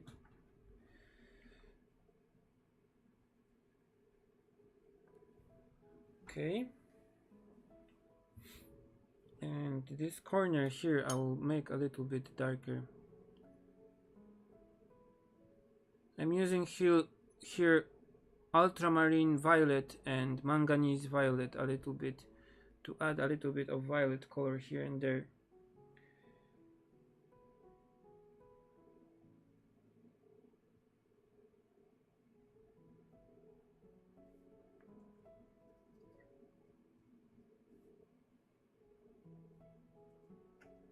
And Kana is working on the iPad.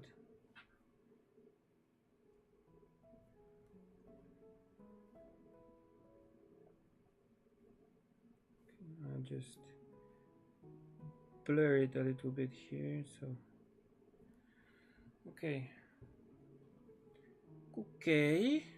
and I'll add some lines. Any tips to avoid losing hair on your brush?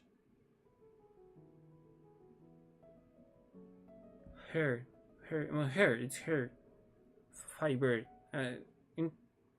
Hair. I don't know actually. I use the brush like, if you can see, I don't know if you can see, I tend to leave my brushes like this so they stay flat on the cloth. I don't put them like this or don't leave them. It would be best to leave them like this, but I don't have a holder, so I leave them like this, and I don't wash them in anything special. Just use the water and in my container.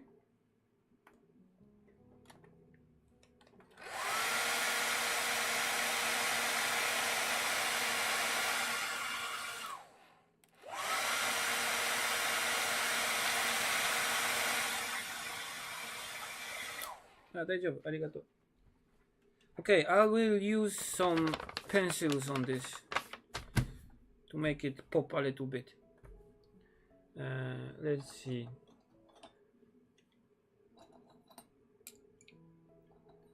I have these pencils. These are the Conte Paris Pierre Noir, which is more like a charcoal than a pencil, and I have those pencils which are Staedtler Mars. And Staedtler Mars pencils above, I think 6B, are really black, and they 7B from 70 up, they are really black and more like a color pencil than a pencil. So they are very nice to use for adding like black lines.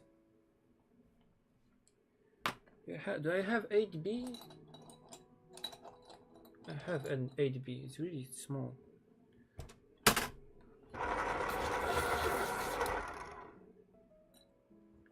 Let's put it into a holder. Yeah. Okay. I don't know. I don't have so much of a hair loss on brushes. It's more like those kind of small like hairs from my sweater and just, you know, stray things around the house that bother me more.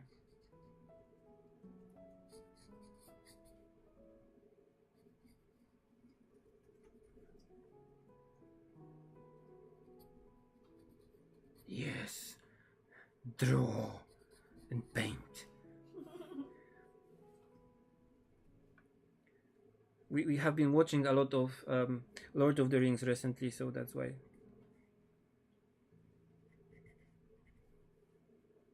I have weird voices in my head.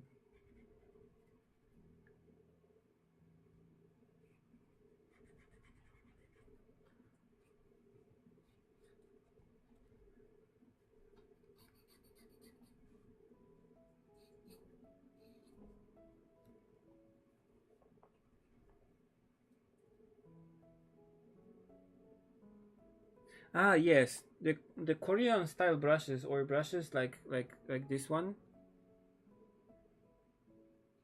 I don't know, but or like the Japanese ones, they lose a lot of hair on the in the beginning. It's probably the method that they are made. I don't know. They lose a lot of hair in the beginning, but when you start using them, it gets better, I think.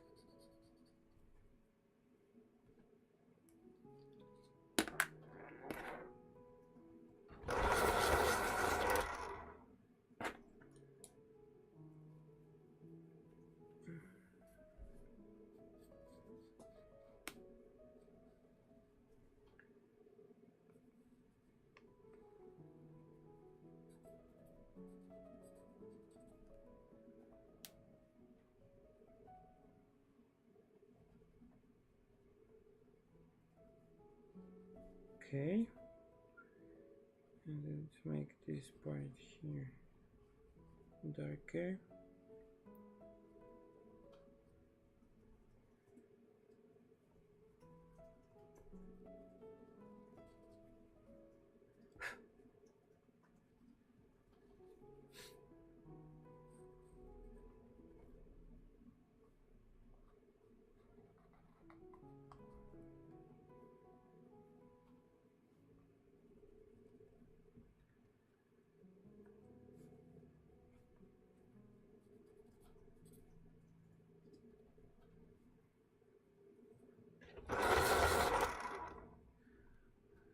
I really like the electric pencil sharpener. Makes the pencil even too sharp from time to time.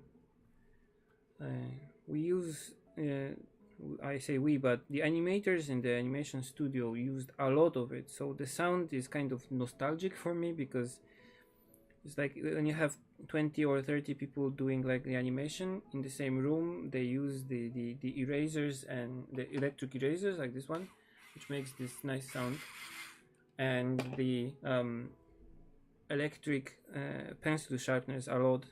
So the studio is always like filled with this noise of pencils being raised or sharpened, which is kind of nice.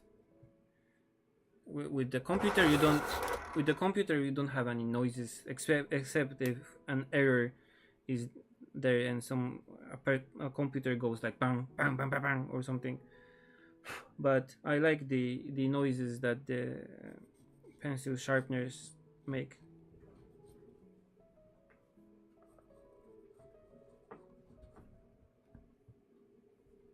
this looks nice actually.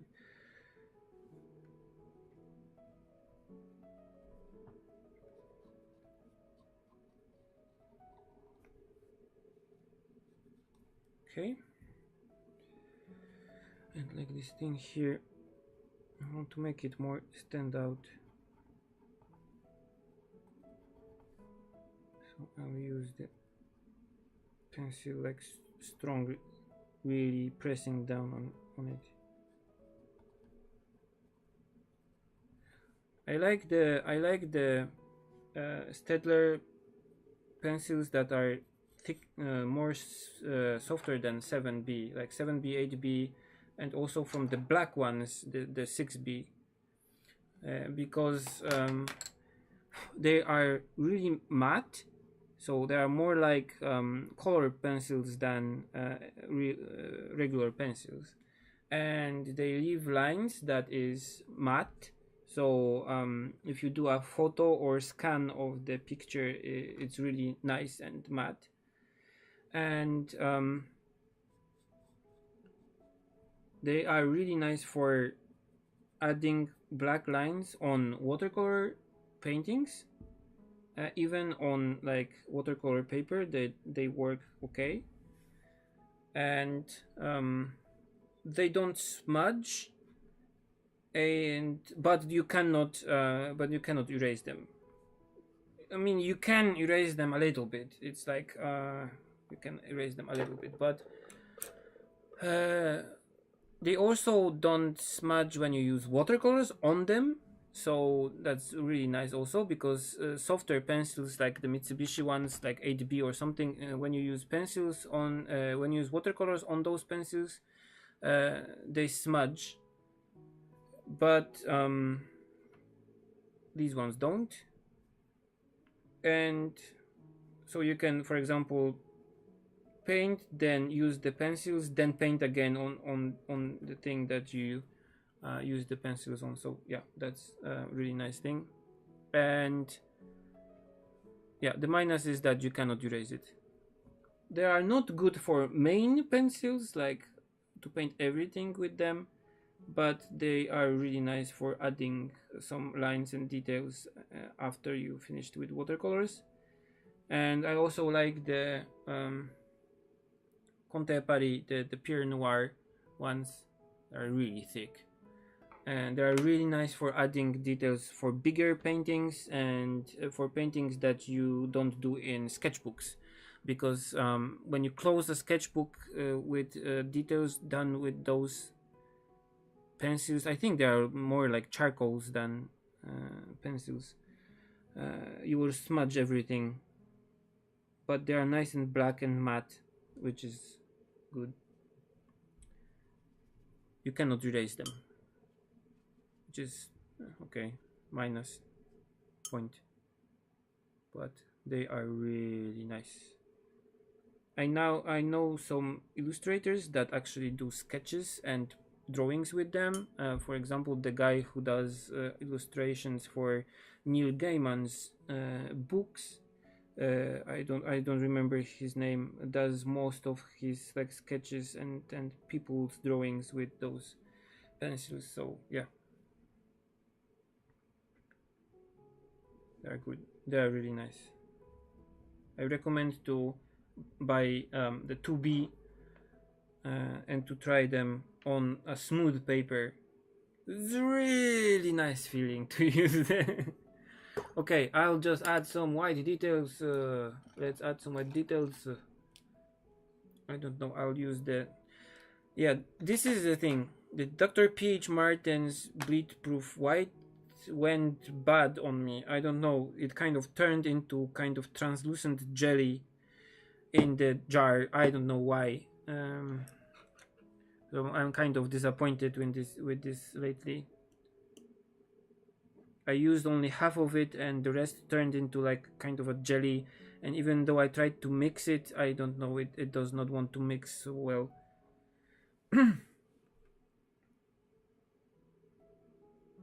Maybe the continuing minus temperatures in our house, not minus but really cold temperatures in our house, did not go well with it. I don't know. It kind of like went bad or something.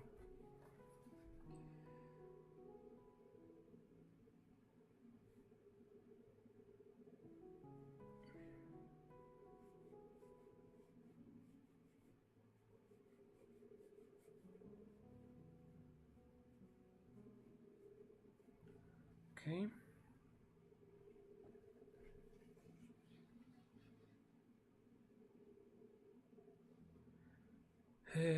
Sorry, I missed the beginning of the feed. No problem. Did you mention why did you choose to paint this bathroom? Because I don't know, it's cute, kind of.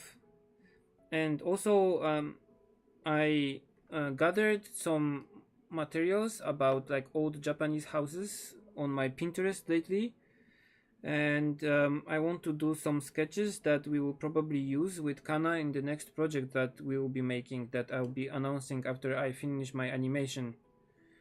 And um, that's basically it. Like oldish kind of Japanese houses will be a big part of this project, so I want to study some of them. I always liked this kind of bathrooms, so I wanted to do this sketch. I will later scan this one and upload it in full resolution to Patreon, so you can see how it came out.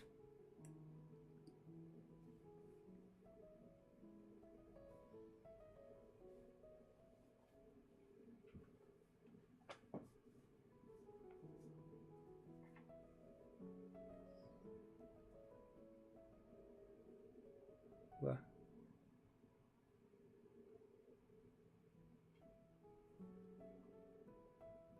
as you can see, I rotate the picture a lot when I paint.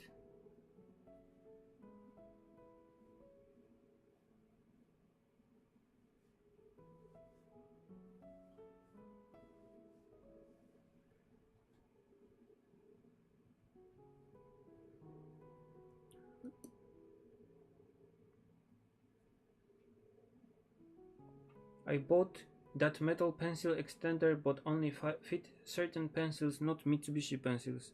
Yeah, I had some of them also. These ones that don't actually fit anything. I don't know how can they even sell things like this.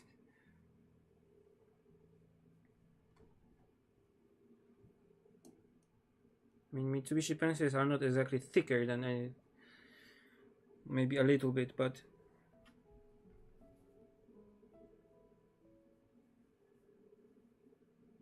kind of defeats the purpose of the thing. So okay, and let's use a pen on it.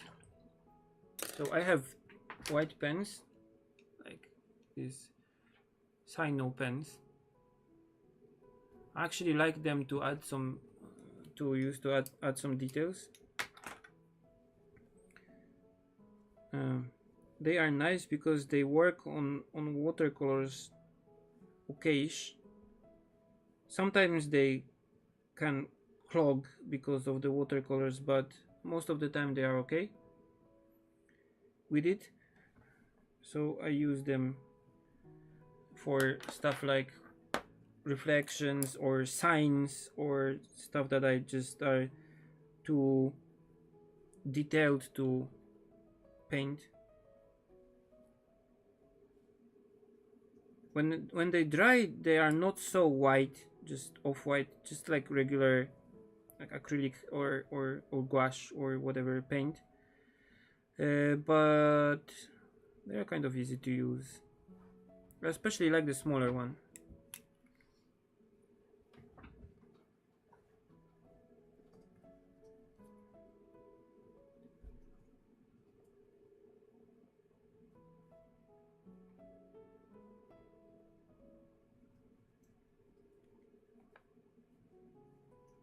They work well in kind of mixed media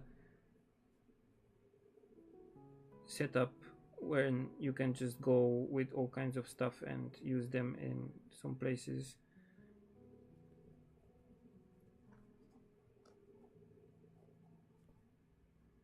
like here on the tiles.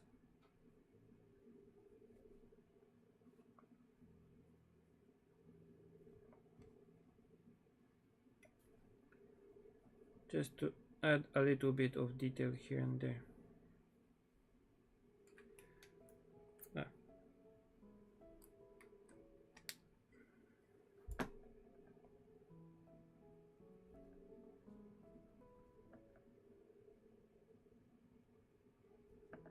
Okay.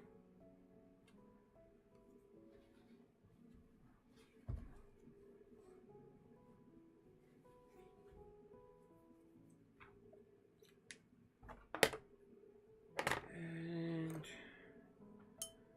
make this part a little bit darker, and this is probably it for this painting.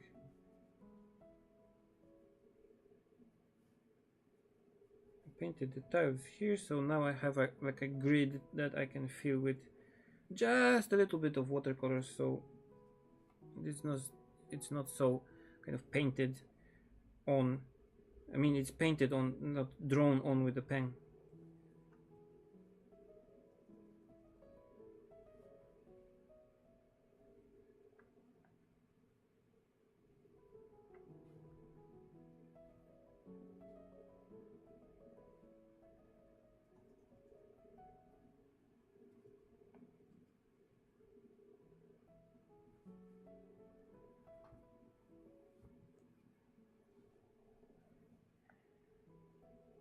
Okay.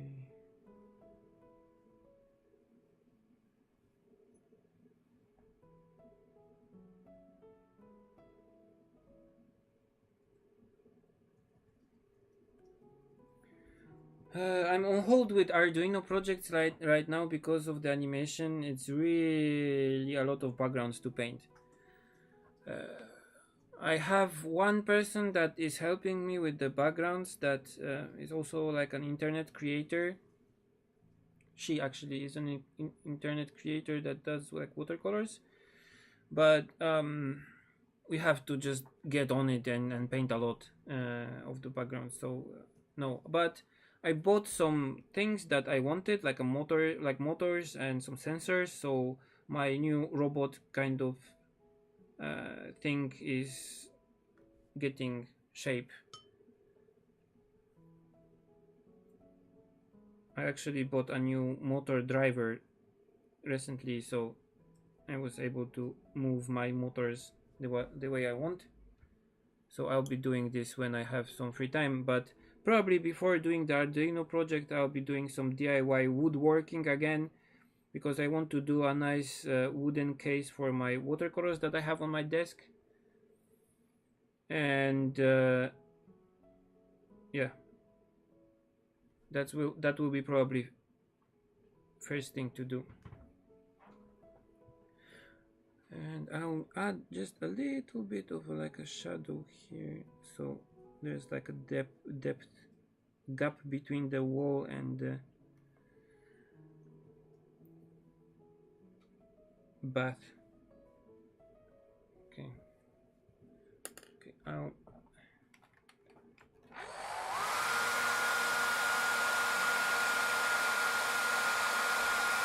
hi to Atsuko-san. こんばんは。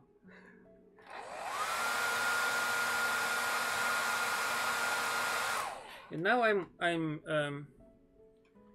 using like this kind of setup here, which is my main watercolor palette and some additional colors here. So I want to make a wooden kind of case for this amount of paints.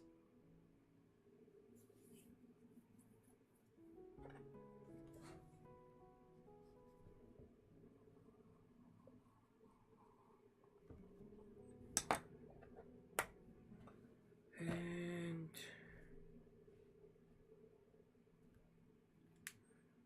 I'll just add the red sticker that's on the bath with smaller brush. This kind of red color here. No water.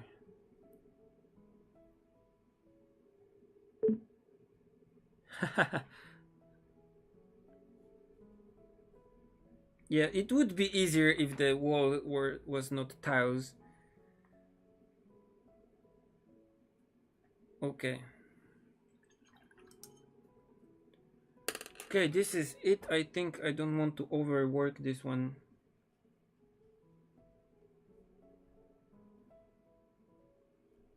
But it was kind of fun to do the tiles. Okay. This is this. I will later scan this one and put it online too, so you can see it in better details.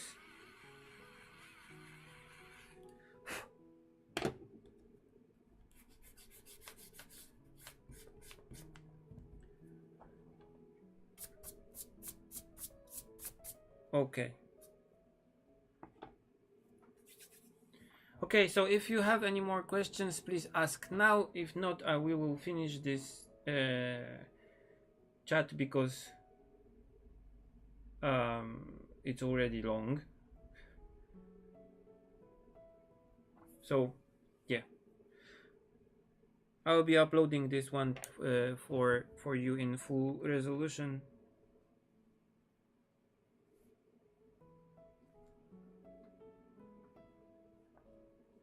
As soon as I get this scanned.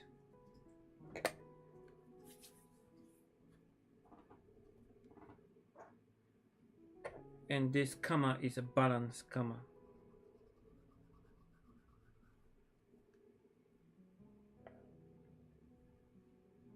Okay, so it seems that there is no more questions today. If you have any more questions, I will be answering them in the next Q&A session that will be sketching or not sketching next month. I will be uploading this for you to see in better details to Patreon. I would like to thank you again for supporting me on Patreon because of your support I can make all the stuff that I'm making online, and also because of the stuff I'm making online I was able to do the animation I'm working on right now. So I'm really excited to show it to you when it's done in about I think 3 months. There will be an announcement of it in a month, I think, no, probably less, with a poster that I have to do also. So that will be a nice project to look forward to. And I'll be doing my manga and more illustrations and more videos. Also, because some of you asked me for it, I'll be doing a tour of my here workspace with all these kind of things with Kana when the weather is nice. So we'll make a video on about all the stuff that is here that you will be able to see in more details. Also, the next table that's in my next room, where I do most of my digital stuff.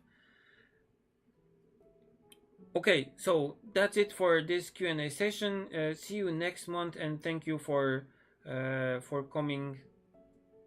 I think it was like 2 hours. I'm really happy that I was able to finish this one.